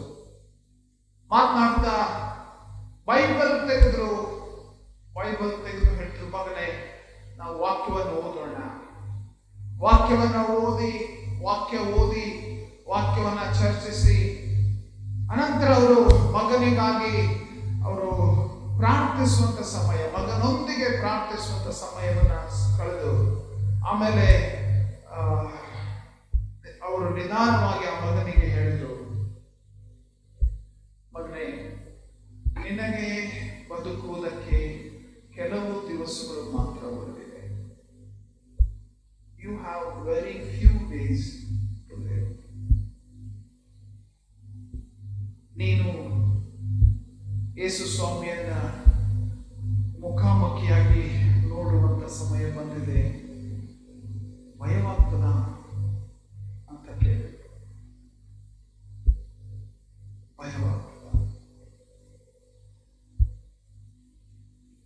ಆ ಮಗನ ಕಣ್ಣಲ್ಲಿ ನೀರು. ಆ ಮಗನು ಧ್ವನಿ ನಡುಗುತ್ತಾ ಅವನು ತನ್ನ ತಂದೆಗೆ ಹೇಳಿದ, ಅಪ್ಪ, ಆ ಯೇಸು ಸ್ವಾಮಿ ನಿನ್ನಂತೆ ಇದ್ರೆ ನಾನು ಭಯಪಡುವ ಅವಶ್ಯಕತೆ ಇಲ್ಲ. ಆ ಯೇಸು ಸ್ವಾಮಿ ನಿನ್ನಂತೆ ಇದ್ರೆ ನಾನು ಸಾಯುವುದಕ್ಕೆ ಭಯಪಡುವಂತ ಅವಶ್ಯಕತೆ ಇಲ್ಲ. ಆತನ ಕಡೆಗೆ ನಾನು ಹೋಗ್ತಾ ಇದ್ದೇನೆ. Hallelujah, hallelujah. ಪ್ರಿಯರೇ, ತಂದೆ ಆತ್ಮೀಕ ನಾಯಕನಾಗಿ ಜವಾಬ್ದಾರಿ ತೆಗೆದುಕೊಂಡು ಮಕ್ಕಳನ್ನು ನಡೆಸುವುದಕ್ಕೆ ಸಿದ್ಧವಾಗುವಾಗ ಮಕ್ಕಳು ತಮ್ಮ ವರ್ತಮಾನ, ಭೂತ, ಭವಿಷ್ಯ ಕಾಲಗಳನ್ನು ಎದುರಿಸುವುದಕ್ಕೆ ಶಕ್ತರಾಗ್ತಾರೆ, ಶೂರರಾಗ್ತಾರೆ. ಕುಟುಂಬದಲ್ಲಿ ಜವಾಬ್ದಾರಿ ತೆಗೆದುಕೊಳ್ಳುವುದಕ್ಕೆ ನಾವು ಸಿದ್ಧವಿರಬೇಕು. ಹಲ್ಲೆಲೂಯಾ. ಕುಟುಂಬದಲ್ಲಿ ಜವಾಬ್ದಾರಿ ತೆಗೆದುಕೊಳ್ಳುವುದಕ್ಕೆ ನಾವು ಸಿದ್ಧವಿರಬೇಕು. ಸಾಮಾನ್ಯವಾಗಿ ಏನಾಗ್ತದೆ, ಇಂಥ ಸನ್ನಿವೇಶದಲ್ಲಿ ಪಾಸ್ಟರ್ ಕಳಿಸ್ರಿ, ಪ್ರಾರ್ಥನೆಯವ್ರನ್ನ ಕಳಿಸ್ರಿ, ಪ್ರಾರ್ಥನೆ ಮಾಡಂತ ಹೇಳ್ರಿ, ಅವ್ರು ಮಾಡಂತ ಹೇಳ್ರಿ, ಇವ್ರು ಮಾಡಂತ ಹೇಳ್ರಿ. ಆತ್ಮೀಕತೆಗಾಗಿ ನನ್ನ ಜವಾಬ್ದಾರಿ ಇಲ್ಲ. ತಂದೆ ತಾಯಿಗಳು, ನಿಮ್ಮ ಮಕ್ಕಳಿಗೆ ಹಣ ಕೊಡ್ತಾ ಇದ್ದೀರಿ, ವಿದ್ಯಾಭ್ಯಾಸ ಕೊಡ್ತಾ ಇದ್ದೀರಿ, ಆರೋಗ್ಯಕರವಾದ ವಿಷಯಗಳನ್ನ ನೀವು ತಂದೆ ತಾಯಿಗಳಾಗಿ ಮಕ್ಕಳಿಗೆ ಕೊಡ್ತಾ ಇದ್ದೀರಿ. ಆತ್ಮಿಕ ಜೀವಿತಕ್ಕಾಗಿ ನೀವು ಕೊಡುತ್ತಿರುವಂತದ್ದು ಏನೋ, ಆತ್ಮಿಕ ಜೀವಿತಕ್ಕಾಗಿ ನಿಮ್ಮ ಮಕ್ಕಳು ಆತ್ಮಿಕವಾಗಿ ಬೆಳೆಯುವುದಕ್ಕೋಸ್ಕರ ನೀವು ಮಾಡುತ್ತಿರುವ ಸಂಗತಿಗಳೇನು? ನಾನು, ನನ್ನ ಮನೆಯವರು ಯಾರನ್ನು ಸೇರಿಸ್ತಾ ಇದ್ದೇವೆ? ಯೆಹೋವನನ್ನೇ ಸೇರಿಸ್ತೇವೆಂದು ಯೆಹೋಶುವನು ಹೇಳ್ತಾ ಇದ್ದಾನೆ. ಅದಕ್ಕೆ ಮನೆಯಲ್ಲಿ ಸೇವೆ ಆಗಬೇಕು, ಮನೆಯಲ್ಲಿ ಸೇವೆ ಆಗಬೇಕು, ಮಕ್ಕಳೊಂದಿಗೆ ಸೇವೆ ಆಗಬೇಕು, ಮಕ್ಕಳಲ್ಲಿ ಸೇವೆ ಆಗಬೇಕು. ನಾನು ನನ್ನ ಮನೆಯವರು ಯೆಹೋವನನ್ನೇ ಸೇವಿಸುವ ಎನ್ನುವಂಥದ್ದು ಇದು ಜವಾಬ್ದಾರಿ ಅಷ್ಟೇ ಅಲ್ಲ, ಇದು ಒಂದು ಐಕ್ಯತೆಯ ಕುಟುಂಬ. ಇದು ಐಕ್ಯತೆ, ಯುನೈಟೆಡ್ ಫ್ಯಾಮಿಲಿ, ಐಕ್ಯತೆಯ ಕುಟುಂಬ. ಐಕ್ಯತೆಯ ಕುಟುಂಬ ಇದು ದೇವರನ್ನ ಸೇವಿಸುವಂತಹ ಕುಟುಂಬ. ದೇವರನ್ನ ಸೇವಿಸುವ ಕುಟುಂಬ ಐಕ್ಯತೆಯ ಕುಟುಂಬ. ಕೆಲವೊಂದು ಕುಟುಂಬಗಳ ಸ್ಥಿತಿಗತಿಗಳು ನಾವು ನೋಡ್ತಾ ಇದ್ದೇವೆ. ಕೆಲವರು ಯೇಸು ಸ್ವಾಮಿಯನ್ನು ಹಿಂಬಾಲಿಸ್ತಾ ಇದ್ದಾರೆ, ಕೆಲವರು ಯೇಸು ಸ್ವಾಮಿಯನ್ನು ಹಿಂಬಾಲಿಸ್ತಾ ಇಲ್ಲ. ಯಾರು ಹಿಂಬಾಲಿಸ್ತಾ ಇದ್ದಾರೆ, ಅವರು ಹಿಂಬಾಲಿಸುತ್ತಾ ಇಲ್ಲದವರ ಬಗ್ಗೆ ಏನ್ ಮಾಡ್ತೀವಿ ಮಾಡ್ಕೋ, ಮನಸ್ಸಿದ್ರೆ ಇಲ್ಲ ಅಂದ್ರೆ ಯೆಹೋಶುವನು ಈ ನಿರ್ಧಾರ ತೆಗೆದುಕೊಂಡಾಗ ಅವನ ಮಕ್ಕಳು, ಅವರ ಮೊಮ್ಮಕ್ಕಳು, ಅವನ ಹೆಂಡತಿ ಅಥವಾ ಅವನ ತಂದೆ ತಾಯಿಗಳು, ಅವನ ಸಂಬಂಧಿಕರು ಯಾರು ಬಂದು ನೀನು ನಮ್ಮ ಸಂಬಂಧ ಹೆಂಗ ನಿರ್ಧಾರ ಮಾಡಿದಿ, ನಾವು ಏನ್ ಬೇಕಾದ್ರೂ ಮಾಡ್ತೀವಿ, ನಮ್ಮ ಆತ್ಮೀಯತೆಗೆ ನೀನ್ ಯಾರು ಜವಾಬ್ದಾರಿ, ಅಥವಾ ನಿನ್ನ ಪ್ರಕಾರ ನಾವು ಯಾಕೆ ನಡಿಬೇಕು, ಯಾವ ಸವಾಲು ಇಲ್ಲ. ಈ ಕುಟುಂಬದಲ್ಲಿ ಐಕ್ಯತೆ ಸ್ಪಷ್ಟವಾಗಿ ಕಾಣ್ತೇವೆ. ನಾನು ನನ್ನ ಮನೆಯವರು ಯೆಹೋವನನ್ನೇ ಸೇವಿಸುತ್ತೇವೆ ಅನ್ನುವ ನಿರ್ಧಾರ ತೆಗೆದುಕೊಂಡಾಗ ಆ ಕುಟುಂಬ ಪ್ರಶ್ನಾತೀತವಾಗಿ ಆ ನಿರ್ಧಾರಕ್ಕೆ ಒಟ್ಟಾಗಿ ನಿಂತು, ಹೌದು ಹೌದು ಹೌದು, ನಾವು ಈ ಮಾತಿನ ಪ್ರಕಾರ ದೇವರನ್ನ ಸೇವಿಸುವ ನಿರ್ಧಾರದಲ್ಲಿ ನಾವು ನಿನ್ನ ಸಂಗಡ ಇದ್ದೇವೆ, ನಾವು ನಿನ್ನ ಸಂಗಡ ಇದ್ದೇವೆ, ನಾವು ನಮ್ಮ ಒಬ್ಬೊಬ್ಬರ ಮನಸ್ಸಿಗೆ ಬಂದಂತೆ ಜೀವಿಸುವಂತಹ ಸ್ವಭಾವ ನಮ್ಮದಿಲ್ಲ.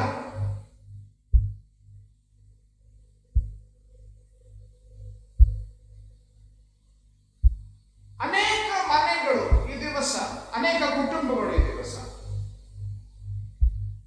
ತಂದೆ ತಾಯಿಗಳು ಯೆಹೋವನನ್ನ ಆರಾಧಿಸ್ತಾ ಇದ್ರೆ ಮಕ್ಕಳು ಕ್ರೀಡೆಯನ್ನು ಆರಾಧಿಸ್ತಾ ಇದ್ದಾರೆ, ಮಕ್ಕಳು ಮನೋರಂಜನೆಯನ್ನು ಆರಾಧಿಸ್ತಾ ಇದ್ದಾರೆ, ಮಕ್ಕಳು ಮೊಬೈಲ್ಗಳನ್ನು ಆರಾಧಿಸ್ತಾ ಇದ್ದಾರೆ.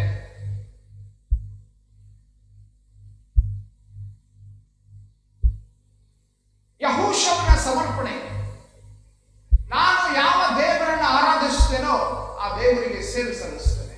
ಅದಕ್ಕಾಗಿ ನಾವೆಲ್ಲ ಒಂದಾಗಿ ಈ ಸೇವೆ ಕಾರ್ಯದಲ್ಲಿ ಸಮರ್ಪಿತರಾಗಿದ್ದೇವೆ. Hallelujah, hallelujah, hallelujah.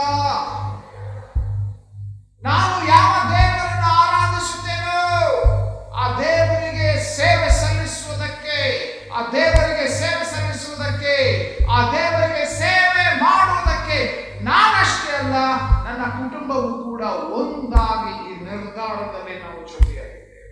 Hallelujah, hallelujah. ಇಂಥ ಆದರ್ಶ, ಇಂಥ ಮಾದರಿ ಕುಟುಂಬಗಳ ನಿಮಿತ್ತವೇ ದೇವರು ದೊಡ್ಡ ದೊಡ್ಡ ಕಾರ್ಯಗಳನ್ನ ಆ ಒಂದು ಸಮಯದಲ್ಲಿ ಮಾಡಿದ್ದಷ್ಟೇ ಅಲ್ಲ, ಈಗಲೂ ಕೂಡ ಅದನ್ನೇ ಮಾಡುವವನಾಗಿದ್ದಾನೆ. ಗಮನಿಸ್ರಿ, ನಾವು ದೇವರ ಒಂದು ವಿಶೇಷವಾದ ಭಾರ, ಈ ಮುಖಾಂತರ ನಾವೇನು ತಿಳಿತಾ ಇದ್ದೇವೆ, ಐಕ್ಯತೆ, ಒಂದೇ ಮನಸ್ಸು, ಕುಟುಂಬದಲ್ಲಿ ಒಂದಾಗಿದ್ರೆ, ಕುಟುಂಬದಲ್ಲಿ ನಾವು ದೇವರನ್ನೇ ಸೇವಿಸುವುದಕ್ಕೆ ಬದ್ಧರಾಗಿದ್ದರೆ, ಐಕ್ಯತೆಯಿಂದ ಒಂದಾಗಿದ್ದರೆ ಏನ್ ಗೊತ್ತಾ, ದೇವರು ಆ ಕುಟುಂಬವನ್ನು ಆಶೀರ್ವದಿಸುವುದರಲ್ಲಿ ಯಾವುದೇ ಒಂದು ಸಂಶಯ ಇಲ್ಲ. ಯಾಕಂದ್ರೆ ದೇವರು ನಮ್ಮ ಮನೆಗಳನ್ನು ಪ್ರೀತಿಸ್ತಾನೆ, ನಮ್ಮ ಕುಟುಂಬಗಳನ್ನು ಪ್ರೀತಿಸ್ತಾನೆ. ಹಾಲೆಲೂಯಾ. ದೇವರು ನಮ್ಮ ಕುಟುಂಬಗಳನ್ನು ಪ್ರೀತಿಸ್ತಾನೆ. ಪಕ್ಕದವ್ರಿಗೆ ಹೇಳ್ರಿ, ದೇವರು ನಮ್ಮ ಕುಟುಂಬಗಳನ್ನು ಪ್ರೀತಿಸ್ತಾನೆ. ಹಾಲೆಲೂಯಾ. ದೇವರು ನಮ್ಮ ಕುಟುಂಬಗಳನ್ನು ಪ್ರೀತಿಸ್ತಾನೆ. ಯೇಸು ಸ್ವಾಮಿ ಅನೇಕರ ಮನೆಗೆ ಹೋದದ್ದನ್ನು ನಾವು ನೋಡ್ತೇವೆ.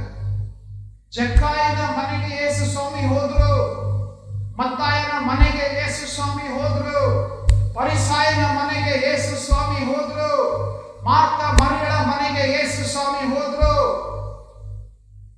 ನಮಗೆ ಯೇಸು ಸ್ವಾಮಿಗೆ ಈ ಒಂದು ಆಮಂತ್ರಿಸುವುದಕ್ಕೆ, ಆತನು ಬಂದು ನಮ್ಮ ಮನೆಗಳಲ್ಲಿ ನೆಲೆಸುವುದಕ್ಕೆ ಅವಕಾಶ ಕೊಡಲಿಕ್ಕೆ ಸಮಯ ಇದೆಯೋ?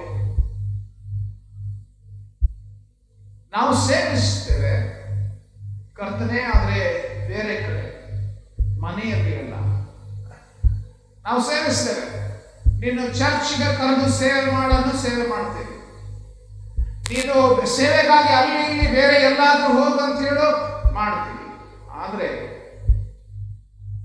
ಮನೆಯಲ್ಲಿ ಬೇಡ, ಮನೆಯಲ್ಲಿ ಬೇಡ. ಮನೆಯಲ್ಲಿ ಅದು ವಿಶ್ರಾಂತಿ ಸ್ಥಳ, ಅದು ಮನೋರಂಜನೆಯ ಸ್ಥಳ. ಅಪೋಸ್ತಲಿಕ ಕಾಲದಲ್ಲಿ ಮನೆಗಳಲ್ಲಿ ಸಭೆ ಕೂಡಿ ಬರ್ತಾ ಇತ್ತು, ಮನೆಯಲ್ಲಿ ಸೇವೆ ಆಗ್ತಾ ಇತ್ತು. ಅವರಿಗೆ ಯಾವ ಕಟ್ಟಡಗಳು ಇರಲಿಲ್ಲ, ಅವರು ತಮ್ಮ ಮನೆಗಳನ್ನು ದೇವರ ಸೇವೆಗಾಗಿ ತೆರೆದರು. ಯಾಕೆ ಗೊತ್ತಾ? ನಾನು ನನ್ನ ಮನೆಯವರು ಯೆಹೋವನನ್ನೇ ಸೇವಿಸುವೆವು ಎಂದು ಬೋರ್ಡ್ ಹಾಕಿರುವಂತಹ ಭಕ್ತಿ ಅಲ್ಲ, ಅವರು ನಿಜವಾಗ್ಲೂ ಜೀವನದಲ್ಲಿ ಅಳವಡಿಸಿಕೊಂಡು ಜೀವಿಸ್ತಾ ಇದ್ದಂತ ಭಕ್ತಿ ಅದು. Hallelujah, hallelujah. ಲೂದ್ಯಳ ಮನೆಯಲ್ಲಿ, ಶತಾಧಿಪತಿಯ ಮನೆಯಲ್ಲಿ, ಪ್ರಿಯರೇ ಗಮನಿಸ್ರಿ, ನಾವು ಈ ವಾಕ್ಯ ಮರಿಬಾರದು. ಒಬ್ಬೊಬ್ಬರು ಮನಸ್ಸಿಗೆ ಬಂದಂತೆ ಮಾಡುವಂತಹ ಜೀವಿತ ಅದು ಹೇಗೆ? 2 ಕೊರಿಂಥ 6ನೇ ಅಧ್ಯಾಯ 14ನೇ ವಚನ ಹೇಳ್ತದೆ, ನೀವು ಕ್ರಿಸ್ತ ನಂಬಿಕೆ ಇಲ್ಲದವರೊಂದಿಗೆ ಸೇರಿ ಏನಾಗ್ಬೇಡ್ರಿ? ಇಜ್ಜೋಡಾಗ್ಬೇಡ್ರಿ. ಕ್ರಿಸ್ತ ನಂಬಿಕೆ ಇಲ್ಲದವರೊಂದಿಗೆ ಸೇರಿ ಇಜ್ಜೋಡಾಗ್ಬೇಡ್ರಿ. ಧರ್ಮಕ್ಕೂ ಅಧರ್ಮಕ್ಕೂ ಜೊತೆಗೇನು? ಬೆಳಕಿಗೂ ಕತ್ತಲೆಗೂ ಐಕ್ಯವೇನು? ಕ್ರಿಸ್ತನಿಗೂ ಸೈತಾನನಿಗೂ ಒಡನಾಟವೇನು?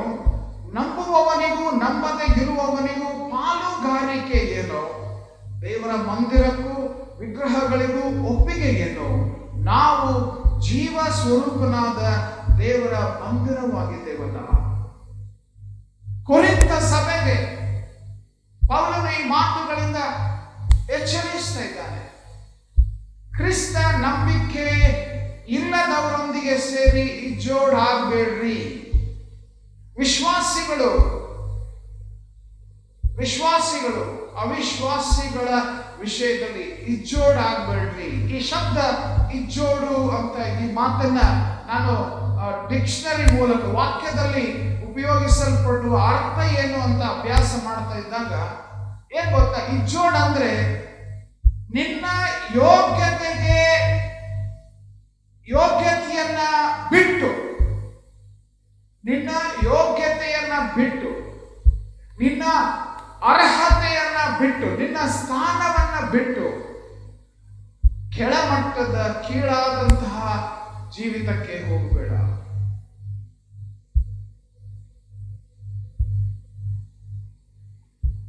ಇಜ್ಜೋಡಾಗುವಂತಹ ಸ್ಥಿತಿ,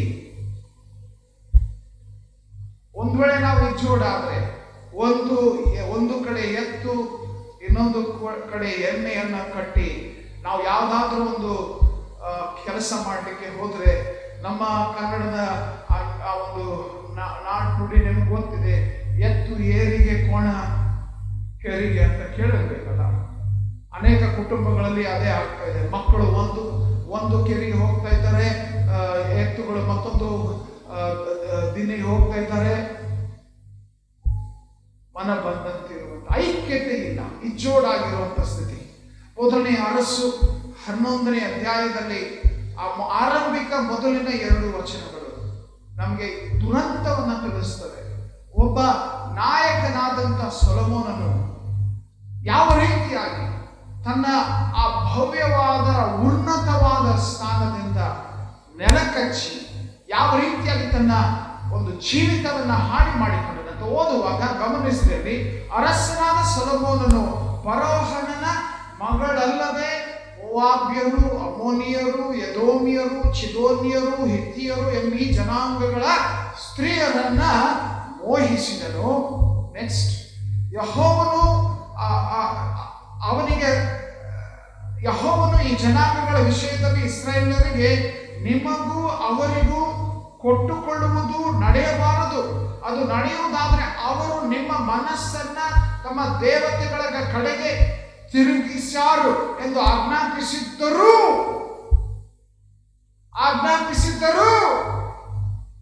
ಸೊಲೊಮೋನನು ಅವರ ಸ್ತ್ರೀಯರಲ್ಲಿ ಅನುರಕ್ತನಾಗಿದ್ದನು. ಎಂಥ ದುರಂತದ ಸ್ಥಿತಿ! ಪ್ರಿಯರೇ, ನಾನು ನನ್ನ ಮನೆಯವರು ಯೆಹೋವನನ್ನೇ ಸೇವಿಸುವೆ ಅಂತ ಹೇಳುವಾಗ ಇದು ಐಕ್ಯತೆಯ, ಭಕ್ತಿಯ ಕುಟುಂಬ ಅಂದ್ರೆ ಅದು ಐಕ್ಯತೆ ಇರುವಂತ ಕುಟುಂಬ, ಇಜ್ಜೋಡಾಗಿರುವ ಕುಟುಂಬ ಅಲ್ಲ ಅದು. ಇಜ್ಜೋಡಿಗೆ ಅವಕಾಶ ಕೊಡಬಾರದು. ಇಜ್ಜೋಡಾಗಿದ್ದಲ್ಲಿ ಪ್ರಾರ್ಥಿಸಬೇಕು. ಕರ್ತನೇ, ನಮ್ಮ ಕುಟುಂಬವನ್ನು ಹೇಗಾದರೂ ಮಾಡಿ ಒಂದು ಮಾಡು, ಆರಾಧನೆಯಲ್ಲಿ ಒಂದು ಮಾಡು, ಸೇವೆಯಲ್ಲಿ ಒಂದು ಮಾಡು, ಭಕ್ತಿಯಲ್ಲಿ ಒಂದು ಮಾಡು, ಒಂದುಗೂಡಿಸು. ನಾನು ನನ್ನ ಮನೆಯವರು ಯೆಹೋವನನ್ನೇ ಸೇವಿಸು. ಒಂದು ವಿಶೇಷವಾದ ಘಟನೆ, ಮೆಥೋಡಿಸ್ಟ್ ಅನ್ನುವಂಥ ಒಂದು ಚರ್ಚ್ ಇದೆ. ಮೆಥೋಡಿಸ್ಟ್ ಚರ್ಚ್ಗಳ ಬಗ್ಗೆ ನೀವು ಕೇಳಿರಬಹುದು. ಮೆಥೋಡಿಸ್ಟ್ ಚರ್ಚ್ಗಳನ್ನ ಸ್ಥಾಪಿಸಿದಂಥ ವ್ಯಕ್ತಿ ಜಾನ್ ವೆಸ್ಲಿ ಎಂಬುದಾಗಿ. ಅವರ ಒಟ್ಟಾರೆ ಸಭೆಗಳು ಈ ದಿವಸಗಳಲ್ಲಿ ಸುಮಾರು 43,000 ಸಭೆಗಳು ಆ ಸಭೆಗಳಿದೆ. ಸುಮಾರು 80 ದಶಲಕ್ಷದಷ್ಟು ಸದಸ್ಯರು, ಸುಮಾರು 138 ದೇಶಗಳಲ್ಲಿ ಆ ಸಭೆಗಳ ಸದಸ್ಯರಿದ್ದಾರೆ. ಜಾನ್ ವೆಸ್ಲಿ ಅವರ ತಾಯಿ ಒಂದು ವಿಶೇಷವಾದ ಒಬ್ಬ ಆದರ್ಶ ತಾಯಿ. ಆ ತಾಯಿಯ ಕುರಿತು ನಾವು ಅನೇಕ ತಾಯಿಯಂದರು ಈ ದಿವಸ ನೀವು ಪ್ರೇರಣೆ ಪಡಿಬೇಕು.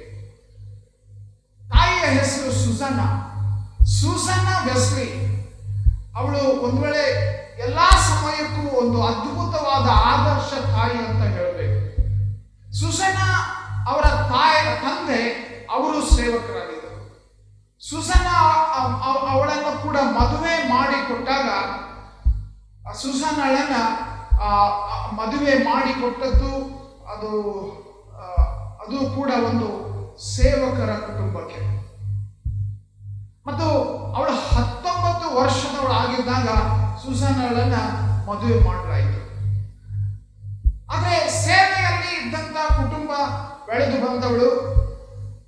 ಅವಳ ಒಂದು ಸ್ಥಿತಿ ಹೇಗಾಗಿತ್ತಪ್ಪ ಅಂತಂದ್ರೆ, ತಂದೆ ತಾಯಿಗಳಲ್ಲಿ ಇದ್ದಂತ ಭಕ್ತಿಯನ್ನ ನೋಡಿದ್ದಾಳೆ.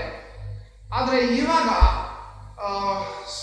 ಸ್ಯಾಮ್ಯುಯಲ್ ವೆಸ್ಲಿ ಅನ್ನುವಂತ ಆ ಪುರುಷನೊಂದಿಗೆ ಸುಸನ್ನಾ ವೆಸ್ಲಿ ಮದುವೆಯಾಗಿದೆ.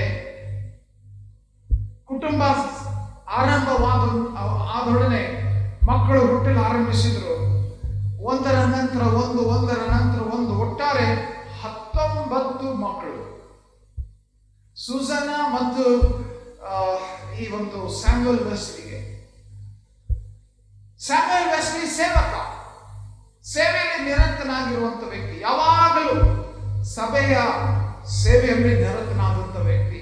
ಸಭೆಗಳನ್ನು ಸ್ಥಾಪಿಸುವುದರಲ್ಲಿ, ಉಜ್ಜೀವನದ ಕಾರ್ಯಗಳಲ್ಲಿ, ಇಂತಹ ಕಾರ್ಯದಲ್ಲಿ ಯಜಮಾನನು ಗಂಡನು ಸೇವೆಗಾಗಿ ಸಮರ್ಪಿತನಾಗಿ ತನ್ನ ಸಮಯವನ್ನು ಪೂರ್ತಿಯಾಗಿ ಆ ಕಾರ್ಯಕ್ಕೆ ಕೊಟ್ಟಾಗ ಹೆಂಡತಿ ಸುಸನ್ನಾ ವೆಸ್ಲಿ ನಿರ್ಧಾರ ಮಾಡ್ತಾಳೆ, ನಾನು ನನ್ನ ಕುಟುಂಬವನ್ನ ಆತ್ಮೀಕತೆಯಲ್ಲಿ ಬೆಳೆಸುವಂತ ನಿರ್ಧಾರ ನಾನು ಮಾಡ್ತೀನಿ. ಅದಕ್ಕಾಗಿ ಅವಳು ಯಾವಾಗಲೂ ಈ ಒಂದು ಬಯಕೆ ಅವಳಲ್ಲಿ ಏನಂದ್ರೆ, ದೇವರೇ, ನಾನು ನಿನಗಾಗಿ ಏನಾದ್ರೂ ಒಂದು ದೊಡ್ಡದನ್ನ ಮಾಡಬೇಕು, ನಾನು ನಿನಗಾಗಿ ಏನೋ ಮಹತ್ತಾದದನ್ನ ಮಾಡಬೇಕು. ಸುಸನ್ನಾ ವೆಸ್ಲಿ 19 ಮಕ್ಕಳ ತಾಯಿ. ಗಂಡ ನೋಡಿದರೆ ಸೇವೆಯಲ್ಲಿ ನಿರತ, ಬಹುತೇಕ ಸಾರಿ ಬರೀ ಸೇವೆ ಸೇವೆ ಸೇವೆ ಅಂತ ಸುತ್ತುತ್ತಾ ಇರುವ ತಂದೆ. ಆದ್ರೆ ಅಂತಹ ಒಂದು ಕುಟುಂಬದಲ್ಲಿ ತಾಯಿಯಾದಂತಹ ಸುಸನ್ನಾ ವೆಸ್ಲಿ ಒಂದು ಪ್ರಾರ್ಥನೆ, ನಾನು ನಿನಗಾಗಿ ಶ್ರೇಷ್ಠವಾದದ್ದನ್ನು ಮಾಡಲು ಬಯಸುತ್ತೇನೆ ತಂದೆ. ಇದು ನನ್ನ ಪ್ರಾರ್ಥನೆ. ನಾನು ನಿನಗಾಗಿ ಸಾಮಾನ್ಯವಾದದ್ದಲ್ಲ, ಸಾಧಾರಣವಾದದ್ದಲ್ಲ, ನಾನು ನಿನಗಾಗಿ ಅಪ್ಪ ಯೇಸುವೇ, ನಾನು ನಿನಗಾಗಿ ದೊಡ್ಡದಾದ ಕಾರ್ಯ ಮಾಡಲು ಬಯಸುತ್ತೇನೆ. ಆದ್ರೆ 19 ಮಕ್ಕಳನ್ನ ಸಾಕಬೇಕಾದ್ರೆ ಗತಿ ಏನಾಗಿರ್ಬೇಕು?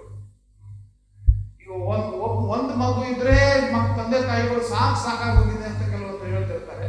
ಈಗ 19 ಮಕ್ಕಳಂತ ಯೋಚನೆ ಮಾಡಿ.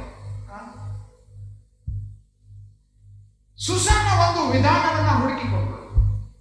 ಏನ್ ಗೊತ್ತಾ?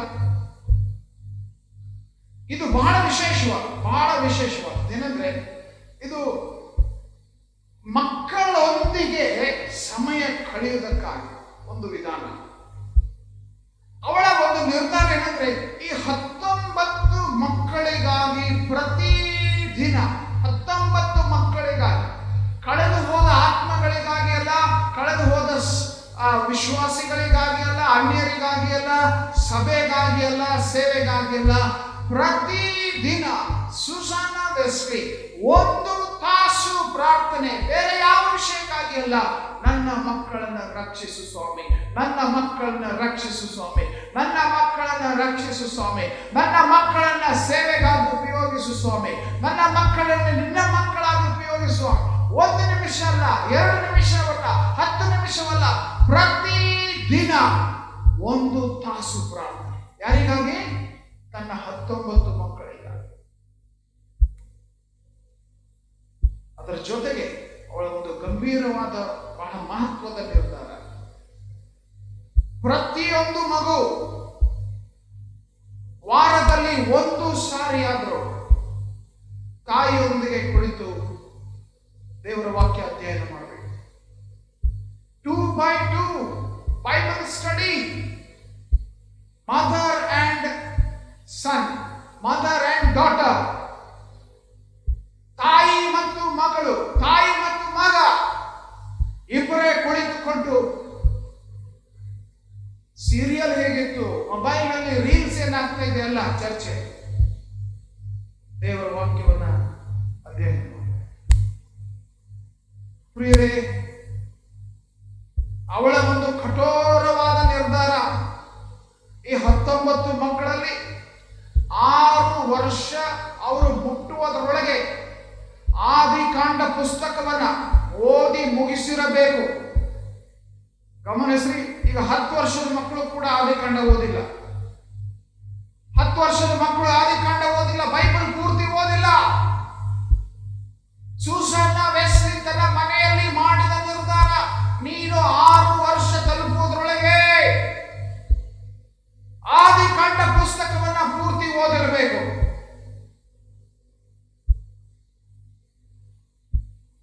ಸೂಸನ್ನ ತನ್ನ ಗಂಡನನ್ನ ಬೈಯಲಿಲ್ಲ, ಯಾವಾಗಲೂ ಸೇವೆ ಸೇವೆ ಸೇವೆ.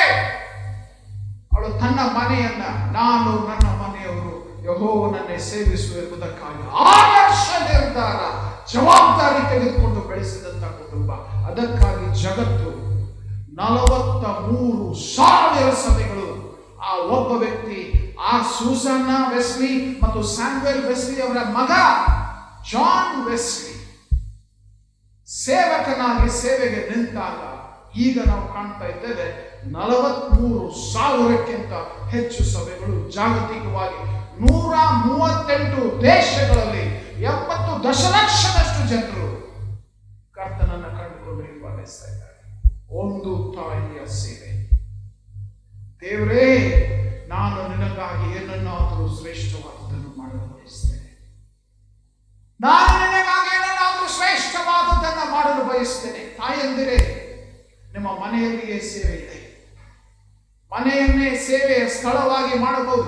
ಭಕ್ತಿವಂತ ಕುಟುಂಬ ಅಂತಂದ್ರೆ ಇದು. ನಾನು ನನ್ನ ಮನೆಯವರು ಯೆಹೋವನನ್ನೇ ಸೇವಿಸುವೆವು ಅಂತ ಹೇಳುವಾಗ ಒಂದೇ ಮನಸ್ಸಿನಿಂದ ಈ ಕಾರ್ಯ ನಾವು ಮಾಡುವಂಥದ್ದು. ಪ್ರಶ್ನೆ ಕೇಳ್ತೇನೆ ನಾನು, ಈ ವಿಷಯ ಪರಿಶೀಲಿಸ್ಕೊಳ್ಳ. ಮಕ್ಕಳೊಂದಿಗೆ ಆತ್ಮಿಕ ಚರ್ಚೆ ಮಾಡುವುದಕ್ಕೆ ಸಮಯವಿದೆಯಾ ನಮಗೆ?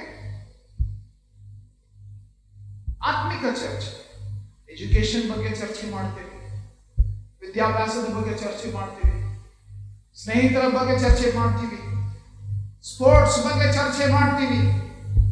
ಆದರೆ ಅವರಿಗೆ ಆತ್ಮಿಕ ಜೀವಿತದ ಕುರಿತು, ದೇವರ ವಾಕ್ಯದ ಕುರಿತು 6 ವರ್ಷಕ್ಕಿಂತ ಮೊದಲು ಬೈಬಲ್ ಓದುವ ವಿಷಯದಲ್ಲಿ ನಾವು ಕಲಿಸುವುದಕ್ಕೆ ಸಿದ್ಧವಿದೆಯೋ? ನಾವು ಓದ್ತಾ ಇಲ್ಲ, ನಾವು ಮೊಬೈಲ್ ಬ್ಯುಸಿ ಆಗಿದೆ, ಮಕ್ಕಳು ಸಹ ಮೊಬೈಲ್ ನಲ್ಲಿ ಬ್ಯುಸಿ ಆಗಿದ್ದಾರೆ. ಯೆಹೋಶುವ ಮತ್ತು ಅವನ ಕುಟುಂಬ, ನಾನು ನನ್ನ ಮನೆಯವರು ಯೆಹೋವನನ್ನೇ ಸೇವಿಸುತ್ತೇವೆ. ಐಕ್ಯತೆಯ ನಿರ್ಧಾರ. Hallelujah, hallelujah, hallelujah. ಐಕ್ಯತೆಯ ನಿರ್ಧಾರ, ಐಕ್ಯತೆಯ ನಿರ್ಧಾರ. ಇದು ಐಕ್ಯತೆ ಅಷ್ಟೇ ಅಲ್ಲ. ಕೊನೆಯ ಮಾತು ಇಲ್ಲಿ ನಾನು ಗಮನ ತರ್ತೇನೆ. ಇದು ದೃಢ ಮನಸ್ಸಿನ ಕುಟುಂಬ. ಇದು ಯಾವ ಕುಟುಂಬ ದೃಢ ಮನಸ್ಸು ಹೊಂದಿರುತ್ತದೋ ಅದು ಭಕ್ತಿವಂತ ಕುಟುಂಬ. ದೃಢ ಮನಸ್ಸು ಅದು ಕ್ರಿಸ್ತಿಯ ಮನಸ್ಸು ಅಂತ ಹೇಳಬಹುದು, ಚಂಚಲ ಮನಸ್ಸು ಅಲ್ಲ. ಯೆಹೋಶುವನು ಯಾವುದೇ ರೀತಿಯಾದ ಒತ್ತಡದಲ್ಲಿ ಆ ನಿರ್ಧಾರ ನೋಡೋಣ. ನಮ್ಮಲ್ಲಿ ಏನ್ ಗೊತ್ತಾ, ಮನಸ್ಸು ಮಾಡ್ತೇವೆ ಪ್ರಿಯರೇ. ಇವತ್ತು ಮೆಸೇಜ್ ಸೂಪರ್ ಇತ್ತು, ಓಕೆ, ಮನಸ್ಸು ಮಾಡ್ತೇವೆ. ಸಂದೇಶ ಭಾಳ ಇತ್ತು, ದೇವರ ಆತ್ಮ ನನ್ನ ಸಂಗಡ ಮಾತಾಡಿದ್ರು, ಮನಸ್ಸು ಮಾಡ್ತೇವೆ. ಅದರ ದೃಢತೆ ಇಲ್ಲ. ಚಂಚಲ ಮನಸ್ಸು. ಆಕ್ಚುಲಿ ಸ್ಟೆಪ್ಸ್ ಇರೋದು ಮೇನ್ ರೋಡ್ ಹೋಗುವಷ್ಟರೊಳಗೆ ನಾನು ಏನು ಹೇಳಿದೆ, ನಾನೇನು ನಿರ್ಧಾರ ಮಾಡಿದೆ, ಬಹುತೇಕ ಕಾಣೆ ಆಗ್ಬಿಟ್ಟು. ಚಂಚಲ ಮನಸ್ಸು, ನಿರ್ಧಾರದಲ್ಲಿ ಬದ್ಧತೆ ಇಲ್ಲ, ನಿರ್ಧಾರದಲ್ಲಿ ಸ್ಥಿರತೆ ಇಲ್ಲ. ದೃಢ ಚಿತ್ತ ಇದು ಅತಿ ಅವಶ್ಯಕವಾದದ್ದು. ನಾವು ಇಲ್ಲಿ ಯೆಹೋಶುವನು ಸಮಯ ಬಂದಾಗ ನೋಡೋಣ, ಏನ್ ನಿರ್ಧಾರ ಮಾಡ್ಬೇಕು ಮಾಡೋಣ, ಆವಾಗ ನೋಡೋಣ ಇವಾಗ ನೋಡೋಣ, ಇಲ್ಲ. ಗಂಭೀರವಾದ ದೃಢವಾದ ನಿರ್ಧಾರ. ನಾನು ನನ್ನ ಮನೆಯವರು ಯೆಹೋವನನ್ನೇ ಸೇವಿಸಬೇಕು. ಒಂದು ದೃಢ ನಿರ್ಧಾರ, ಸ್ಥಿರ ಚಿತ್ತ ಈ ಒಂದು ಆತ್ಮಿಕ ಜೀವಿತಕ್ಕೆ ಬಹಳ ಅವಶ್ಯವಾದ. ಯಾಕಂದ್ರೆ ನಂಬಿಕೆಯನ್ನ ಹುಟ್ಟಿಸುವವನು ಪೂರೈಸುವವನಾಗಿರುವಂತ ದೇವರನ್ನ ನಾವು ಸ್ಥಿರ ಚಿತ್ತದಿಂದ ಓಡಿ ಆತನನ್ನ ಹಿಂಬಾಲಿಸಬೇಕು. ನಾವು ತಲುಪಬೇಕಾದ ಗುರಿಯನ್ನು ನಾವು ತಲುಪಬೇಕು. ಚಂಚಲ ಮನಸ್ಸು ಆತ್ಮಿಕ ಜೀವಿತಕ್ಕೆ ಸೂಕ್ತವಲ್ಲ. ಅದು ವಿಶೇಷವಾಗಿ ದೇವರು ಆತನ ವಾಕ್ಯ ನಮ್ಮ ಸಂಗಡ ಮಾತಾಡುವಾಗ ನಾವು ಚಂಚಲರಾಗಿ ಉಳಿಯುವಂಥದ್ದು ಸರಿಯಲ್ಲ. ಈ ದಿವಸ ದೇವರು ನಮ್ಮ ಸಂಗಡ ಮಾತಾಡುವಾಗ ನಾನು ನೋಡ್ತೇನೆ, ಸಾಧ್ಯವಾದರೆ ಮಾಡ್ತೇನೆ, ನೋಡೋಣ, ಮಾಡೋಣ, ಇದು ಭಕ್ತಿಯ ಲಕ್ಷಣವಲ್ಲ. ಇಹಲೋಕದ ಜನ ಒಂದು ವೇಳೆ ಗಾಳಿ ಬಡಿದುಕೊಂಡು ಹೊಟ್ಟಿನಂತಿದ್ದಾರೆ. ಆ ಸ್ಥಿತಿ ನಮ್ಮದಾಗಿರ್ಬಾರ್ದು. ದೃಢ ಚಿತ್ತ, ಡಿಟರ್ಮಿನೇಷನ್, ದೃಢ ಚಿತ್ತ ನಮ್ಮಿಂದ ದೇವರು ಬಯಸ್ತಾನೆ. ಪ್ರತಿಯೊಬ್ಬರು ನಾವು ದೃಢ ಚಿತ್ತ, ನಾವು ನಿರ್ಧರಿಸುವುದಕ್ಕೆ ಬದ್ಧರಾಗಿರಬೇಕು. ಯಾಕಂದ್ರೆ ದೃಢ ಚಿತ್ತ ಎಲ್ಲಿದೆಯೋ ಅಲ್ಲಿ ಐಕ್ಯತೆ ಉಂಟಾಗ್ತದೆ. ದೃಢ ಚಿತ್ತ ಎಲ್ಲಿದೆಯೋ ಪ್ರಿಯರೇ, ಆ ಒಂದು ಸ್ಥಳದಲ್ಲಿ ಐಕ್ಯತೆ, ಅದರ ಜೊತೆಗೆ ದೇವರ ಕಾರ್ಯ ಅಲ್ಲಿ ನೆರವೇರುವುದಕ್ಕೆ ಅವಕಾಶಗಳು ಉಂಟಾಗ್ತದೆ. ಪ್ರತಿ ಕುಟುಂಬ ನಾವು ಯಾವಾಗಲೂ ಸುಖದಲ್ಲಿ ಇರುತ್ತೇವೆ ಅಂತ ಹೇಳಲಿಕ್ಕಾಗುವುದಿಲ್ಲ. ಸುಖ ದುಃಖ ಅನ್ನುವಂಥದ್ದು ಎಲ್ಲಾ ಕುಟುಂಬಗಳಲ್ಲಿ ಹಾದು ಹೋಗುವಂತ ಸ್ಥಿತಿ. ಆದ್ರೆ ಆ ಕಷ್ಟ ಸುಖ ಅನುಭವಿಸುವಾಗ ಈ ದೃಢ ಚಿತ್ತದ ಗುಣ ಏನಿದೆ ಅಲ್ಲ, ಅದು ನಮ್ಮನ್ನ ಕಾಪಾಡ್ತದೆ. ನನಗೆ ಕಷ್ಟದಲ್ಲಿಯೂ ಆ ಯೇಸು ಸ್ವಾಮಿ ನಡೆಸಿದ್ದಾನೆ. ನಾನು ಆ ಯೇಸು ಸ್ವಾಮಿಯನ್ನು ನನ್ನ ಸುಖದಲ್ಲಿ ಹೇಗೆ ಮರೆಯಲಿ?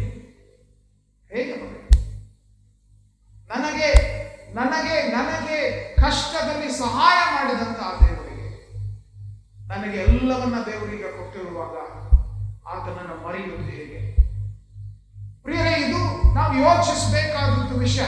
ದೃಢ ಚಿತ್ತ ಇರುವಾಗ ಈ ರೀತಿ ವಿಚಾರ ಮಾಡ್ತೇವೆ. ಇಲ್ಲಾಂದ್ರೆ ಅವಾಗಾಯ್ತು, ಈಗ ನಾವು ಮಜಾ ಮಾಡೋಣ. ಪ್ರತಿ ಕುಟುಂಬ ನಮ್ಮ ಜೀವಿತದಲ್ಲಿ ನಾವು ಏರಿಳಿತಗಳನ್ನು ಅನುಭವಿಸ್ತೇವೆ. ಆದರೆ ದೃಢ ಚಿತ್ತದ ಆತ್ಮಿಕತೆ ಏನ್ ಗೊತ್ತಾ? ಏನೇ ಬಂದ್ರು ನಾವು ಯೇಸು ಸ್ವಾಮಿಗಾಗಿ ಜೀವಿಸ್ತೇವೆ. ಹಲ್ಲೆಲೂಯಾ. ಏನೇ ಬಂದ್ರು ನಾವು ಯೇಸು ಸ್ವಾಮಿಗಾಗಿ ಜೀವಿಸ್ಬೇಕು. ಎಂತ ಸ್ಥಿತಿಗತಿಗಳು ಬಂದ್ರು ನಾವು ಯೇಸು ಸ್ವಾಮಿಗಾಗಿ ಜೀವಿಸ್ಬೇಕು. ಸುತ್ತಲೂ ಯೆಹೋಶುವನು ಈ ಮಾತನ್ನು ಹೇಳ್ತಾ ಇದ್ದಾಗ ಜನರಿಗೆ ಆಯ್ಕೆ ಇದೆ. ಕಾನಾನ್ ದೇಶ ತಲುಪಿದಾಗ ಬೇರೆ ಬೇರೆ ಆಯ್ಕೆಗಳು, ಬೇರೆ ಬೇರೆ ಅವರು ಪೂಜಿಸುವುದಕ್ಕೆ, ಅವರು ಆರಾಧಿಸುವುದಕ್ಕೆ ಬೇರೆ ಬೇರೆ ಆಯ್ಕೆಗಳು. ನೀವು ಆಯ್ಕೆ ಮಾಡ್ರಿ. ನಿಮ್ಮ ಆಯ್ಕೆಗಳು, ಸುತ್ತಮುತ್ತಲು ಇರುವವರ ಆಯ್ಕೆಗಳು ನನ್ನ ಮೇಲೆ ಪ್ರಭಾವ ಬೀರುವುದಿಲ್ಲ. ನಾನು ನನ್ನ ಮನೆಯವರು ದೃಢ ಚಿತ್ತದ ನಿರ್ಧಾರ. ಹಲ್ಲೆಲೂಯಾ. ದೃಢ ಚಿತ್ತದ ನಿರ್ಧಾರ. ಯೇಸು ಸ್ವಾಮಿ ಮಾತನ್ನು ಹೇಳ್ತಾರೆ ಲೂಕನ ಸುವಾರ್ತೆ 14ನೇ ಅಧ್ಯಾಯ, ವಿಶೇಷವಾಗಿ 25ನೇ ವಚನದಿಂದ ಓದುವಾಗ, ಬಹು ಜನರು ಗುಂಪಾಗಿ ಯೇಸುವಿನ ಸಂಗಡ ಹೋಗುತ್ತಾ ಇರಲು ಆತನು ತಿರುಗಿಕೊಂಡು ಅವರಿಗೆ ಹೇಳಿದ್ದೇನೆಂದ್ರೆ, ಯಾರಾದ್ರೂ ನನ್ನ ಬಳಿಗೆ ಬಂದು ತನ್ನ ತಂದೆ, ತಾಯಿ, ಹೆಂಡತಿ, ಮಕ್ಕಳು, ಅಣ್ಣ, ತಮ್ಮಂದಿರು, ಅಕ್ಕ, ತಂಗಿಯರು ಇವರನ್ನು ತನ್ನ ಪ್ರಾಣವನ್ನು ಸಹ ಹಾಗೆ ಮಾಡದಿದ್ರೆ ಅವನು ನನ್ನ ಶಿಷ್ಯನಾಗಿರಲಾರನು. ಯಾವನಾದ್ರೂ ತನ್ನ ಶಿಲುಬೆಯನ್ನು ಹೊತ್ತುಕೊಂಡು ನನ್ನ ಹಿಂದೆ ಬಂದ ಹೊರತು ಅವನು ನನ್ನ ಶಿಷ್ಯನಾಗಿರಲಾರನು. ಇಲ್ಲಿ ಯಾಕಂದ್ರೆ ಹೇಳ್ತಾ ಇರುವಂಥದ್ದೇನು? ಹಾಗೆ ಮಾಡದಿದ್ರೆ ಅಂದ್ರೆ ಏನು?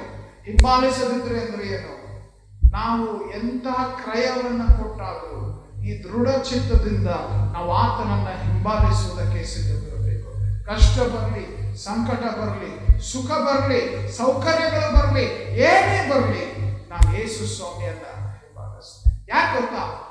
ಯೆಹೋಶುವನು ಈ ಮಾತುಗಳನ್ನು ಹೇಳುವುದಕ್ಕೆ ಯಾಕೆ ಈ ಮಾತುಗಳನ್ನು ಹೇಳ್ತಾ ಇದ್ದಾರೆ ಗೊತ್ತಾ? ಯಾವ ದೇವರು ನಿನ್ನನ್ನು ಹಾಲು ಜೇನು ಹರಿಯುವ ದೇಶಕ್ಕೆ ವಾಗ್ದಾನ ಮಾಡಿದಂತೆ ಕರೆದುಕೊಂಡು ಬಂದನೋ, ನೀನು ಆತನನ್ನು ಆರಾಧಿಸುತ್ತಾ ಇದ್ದಾಗ, ನೀನು ಆತನನ್ನು ಸೇವಿಸ್ತಾ ಇದ್ದಾಗ, ಯಾವ ದೇವರು ನಿನ್ನ ಆಶೀರ್ವಾದಕ್ಕೆ ನಡೆಸಿದನೋ ಆ ದೇವರು ನಿನ್ನನ್ನು ಅದರಿಂದ ಓಡಿಸ್ಲಿಕ್ಕೆ ಸಾಧ್ಯವಿಲ್ಲವ? ಒಂದು ವೇಳೆ ನೀನು ಆರಾಧಿಸುವುದನ್ನು ಬಿಟ್ಟರೆ ಆಶೀರ್ವಾದಗಳು ನಿನ್ನಿಂದ ಹೊರಬಿಡ್ತವೆ. ಇಸ್ರಾಯೇಲರು ಎಷ್ಟೊಂದು ಸಾರಿ ಐಗುಪ್ತ ದೇಶಕ್ಕೆ ಸೆರೆಯಾಳುಗಳಾಗಿ ಹೋಗಿ ಬಂದದ್ದಷ್ಟೇ ಅಲ್ಲ, ಈಗ ಆ ದೇವರನ್ನ ಸೇವಿಸುವುದನ್ನ ಬಿಟ್ಟು ಬೇರೆ ಬೇರೆ ಕಾರ್ಯಗಳಲ್ಲಿ ನಿರತರಾದಾಗ ಅಶೂರಿಯರು, ಬಾಬೇಲಿನವರು, ರೋಮದವರು ಆಕ್ರಮಣ ಮಾಡಿ ಅವರದೇ ಸ್ಥಳದಿಂದ ಓಡಿಸಿ ಬಿಟ್ಟಂತ ಕಾರ್ಯ ನಾವು ನೋಡುತ್ತೇವೆ. ಆಶೀರ್ವಾದ ಕೊಡುವಂತ ದೇವರು, ಆತನನ್ನ ಗಟ್ಟಿಯಾಗಿ ನಾವು ಹಿಡ್ಕೊಂಡ್ರೆ, ದೃಢ ಚಿತ್ತದಿಂದ ನಾವು ಹಿಡ್ಕೊಂಡ್ರೆ, ನಾನಷ್ಟೇ ಅಲ್ಲ ನನ್ನ ತಲೆಮಾರುಗಳು ಕೂಡ ಆಶೀರ್ವದಿಸಲ್ಪಡುತ್ತೆ. ಹಲ್ಲೆಲೂಯ! ನಾನಷ್ಟೇ ಅಲ್ಲ ನನ್ನ ತಲೆಮಾರುಗಳು ಕೂಡ ಆಶೀರ್ವದಿಸಲ್ಪಡುತ್ತದೆ. ಪ್ರಿಯರೇ, ಈ ಮಾತು ನಾವು ಕೇಳಿರುವಾಗ ನಿಮಗೆ ಈ ಪ್ರಶ್ನೆ ನಾನು ಕೇಳ್ತೇನೆ. ನಿನ್ನ ಮನೆಯಲ್ಲಿ ನೀನು ಈ ಮಾತನ್ನ ಹೇಳುವುದಕ್ಕೆ ಸಾಧ್ಯವೋ? ಜವಾಬ್ದಾರಿಯುತ ನಿರ್ಧಾರ ಇದು. ಜವಾಬ್ದಾರಿಯುತ ಕುಟುಂಬ ಅದು ದೇವರನ್ನ ಸೇವಿಸುವ ಕುಟುಂಬ. ಐಕ್ಯತೆಯ ಕುಟುಂಬ ಅದು ದೇವರನ್ನ ಸೇವಿಸುವಂತಹ ಕುಟುಂಬ. ದೃಢ ಮನಸ್ಸಿನ ಕುಟುಂಬ ಅದು ದೇವರನ್ನ ಸೇವಿಸುವಂತಹ ಕುಟುಂಬ. ಸೇವಿಸುವಂತಹ ಕುಟುಂಬ ಎಂಬುದಾಗಿ ಹೇಳುವಾಗ ಮನೆಯಲ್ಲಿ ಸೇವೆ ಮಾಡಲಿಕ್ಕೆ ಸಾಧ್ಯ. ಮನೆಯಲ್ಲಿ ಇದ್ದುಕೊಂಡು ಮನೆಯನ್ನು ಸೇವೆಯ ಸಾಧನವಾಗಿ ಉಪಯೋಗಿಸಲಿಕ್ಕೆ ಸಾಧ್ಯ. ನೆರೆಯವರನ್ನ ಸುವಾರ್ತೆಯಿಂದ ತಲುಪುವ ವಿಷಯವಾಗಿರಬಹುದು. ಪ್ರಿಯರೇ, ಈ ಸಮಯ ಇದು ಒಳ್ಳೆಯ ಸಮಯ. ನಾವು ಬಹಳ ಮಹತ್ವದ ಒಂದು ವಿಷಯವನ್ನು ಈ ದಿವಸ ಗಮನಿಸಿದ್ದೇವೆ. ಯೆಹೋಶುವನ ಮಾತು, ನಾನು ನನ್ನ ಮನೆಯವರು ಯೆಹೋವನನ್ನೇ ಸೇವಿಸು ಅನ್ನುವಂತ ಒಂದು ನಿರ್ಧಾರ, ಜವಾಬ್ದಾರಿಯ ನಿರ್ಧಾರ, ಐಕ್ಯತೆಯ ನಿರ್ಧಾರ ಮತ್ತು ದೃಢ ಮನಸ್ಸಿನ ನಿರ್ಧಾರ. ಇಲ್ಲಿ ಅನೇಕರು ಅಂತ ಯೆಹೋಶುವರು ಕುಳಿತುಕೊಂಡಿದ್ದೀರಿ. ಅನೇಕ ಯೆಹೋಶುವರು ಇಲ್ಲಿ ಕುಳಿತುಕೊಂಡಿದ್ದೀರಿ. ದೇವರು ನಿಮ್ಮ ಜೀವಿತಗಳ ಮುಖಾಂತರ ನಿಮ್ಮನ್ನು ಆಶೀರ್ವದಿಸಲು ಬಯಸ್ತಾನೆ. ನಿಮ್ಮ ತಲೆಮಾರುಗಳನ್ನ ಆಶೀರ್ವದಿಸಲು ಬಯಸ್ತಾನೆ.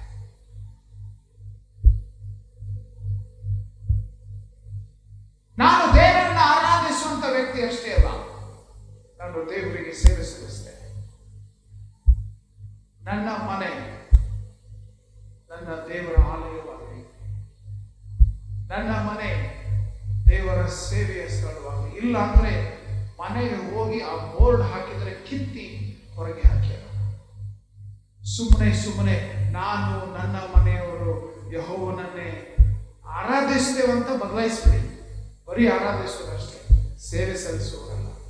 ಸೇವಿಸ್ತೇವೆ ಎಂಬುದಾಗಿದ್ರೆ ಸೇವೆಗಾಗಿ ನಮ್ಮನ್ನು ಒಪ್ಪಿಸಿಕೊಂಡಾಗ ನಮ್ಮ ತಲೆಗಳನ್ನು ಈ ಸಮಯದಲ್ಲಿ ತಗ್ಗಿಸಿಕೊಳ್ಳುವ ಹಾಗೆ, ಪ್ರಿಯ ಸಹೋದರ ಸಹೋದರಿ, ನಾವು ಈ ದಿವಸ ಬಹಳ ಮಹತ್ವದ ಒಂದು ಸತ್ಯ, ಭಕ್ತಿವಂತ ಕುಟುಂಬ ಅಂದ್ರೆ ಏನು? ಭಕ್ತಿವಂತ ಕುಟುಂಬ ಅಂದ್ರೆ ಏನು? ಅದು ಜವಾಬ್ದಾರಿಯುತ ಕುಟುಂಬ. ದೇವರನ್ನ ಸೇವಿಸಲು ಜವಾಬ್ದಾರಿ ತೆಗೆದುಕೊಳ್ಳುವ ಕುಟುಂಬ. ದೇವರನ್ನ ಸೇವಿಸಲು ಐಕ್ಯತೆಯಿಂದ ನಿರ್ಧರಿಸುವ ಕುಟುಂಬ. ಇಜ್ಜೋಡಾಗಿರುವಂಥದ್ದಲ್ಲ, ಐಕ್ಯತೆಯಿಂದ ಸೇವಿಸುವ ನಿರ್ಧಾರ ತೆಗೆದುಕೊಂಡಿರುವಂಥ ಕುಟುಂಬ. ಚಂಚಲ ಮನಸ್ಸಿರುವಂಥ ಕುಟುಂಬ ಅಲ್ಲ. ಸುಖವಿದ್ದಾಗ, ಕಷ್ಟವಿದ್ದಾಗ, ಎಲ್ಲಾ ಸಮಯದಲ್ಲಿ ಒಂದು ದೃಢ ಚಿತ್ತ, ಏನೇ ಬಂದರೂ ನಾನು ಯೇಸು ಸ್ವಾಮಿಗಾಗಿ, ನಾವು ಕುಟುಂಬವಾಗಿ, ನಾನು ನನ್ನ ಮಕ್ಕಳು, ನಾವೆಲ್ಲ ಯೇಸು ಸ್ವಾಮಿಯನ್ನೇ ಸೇವಿಸ್ತೇವೆ.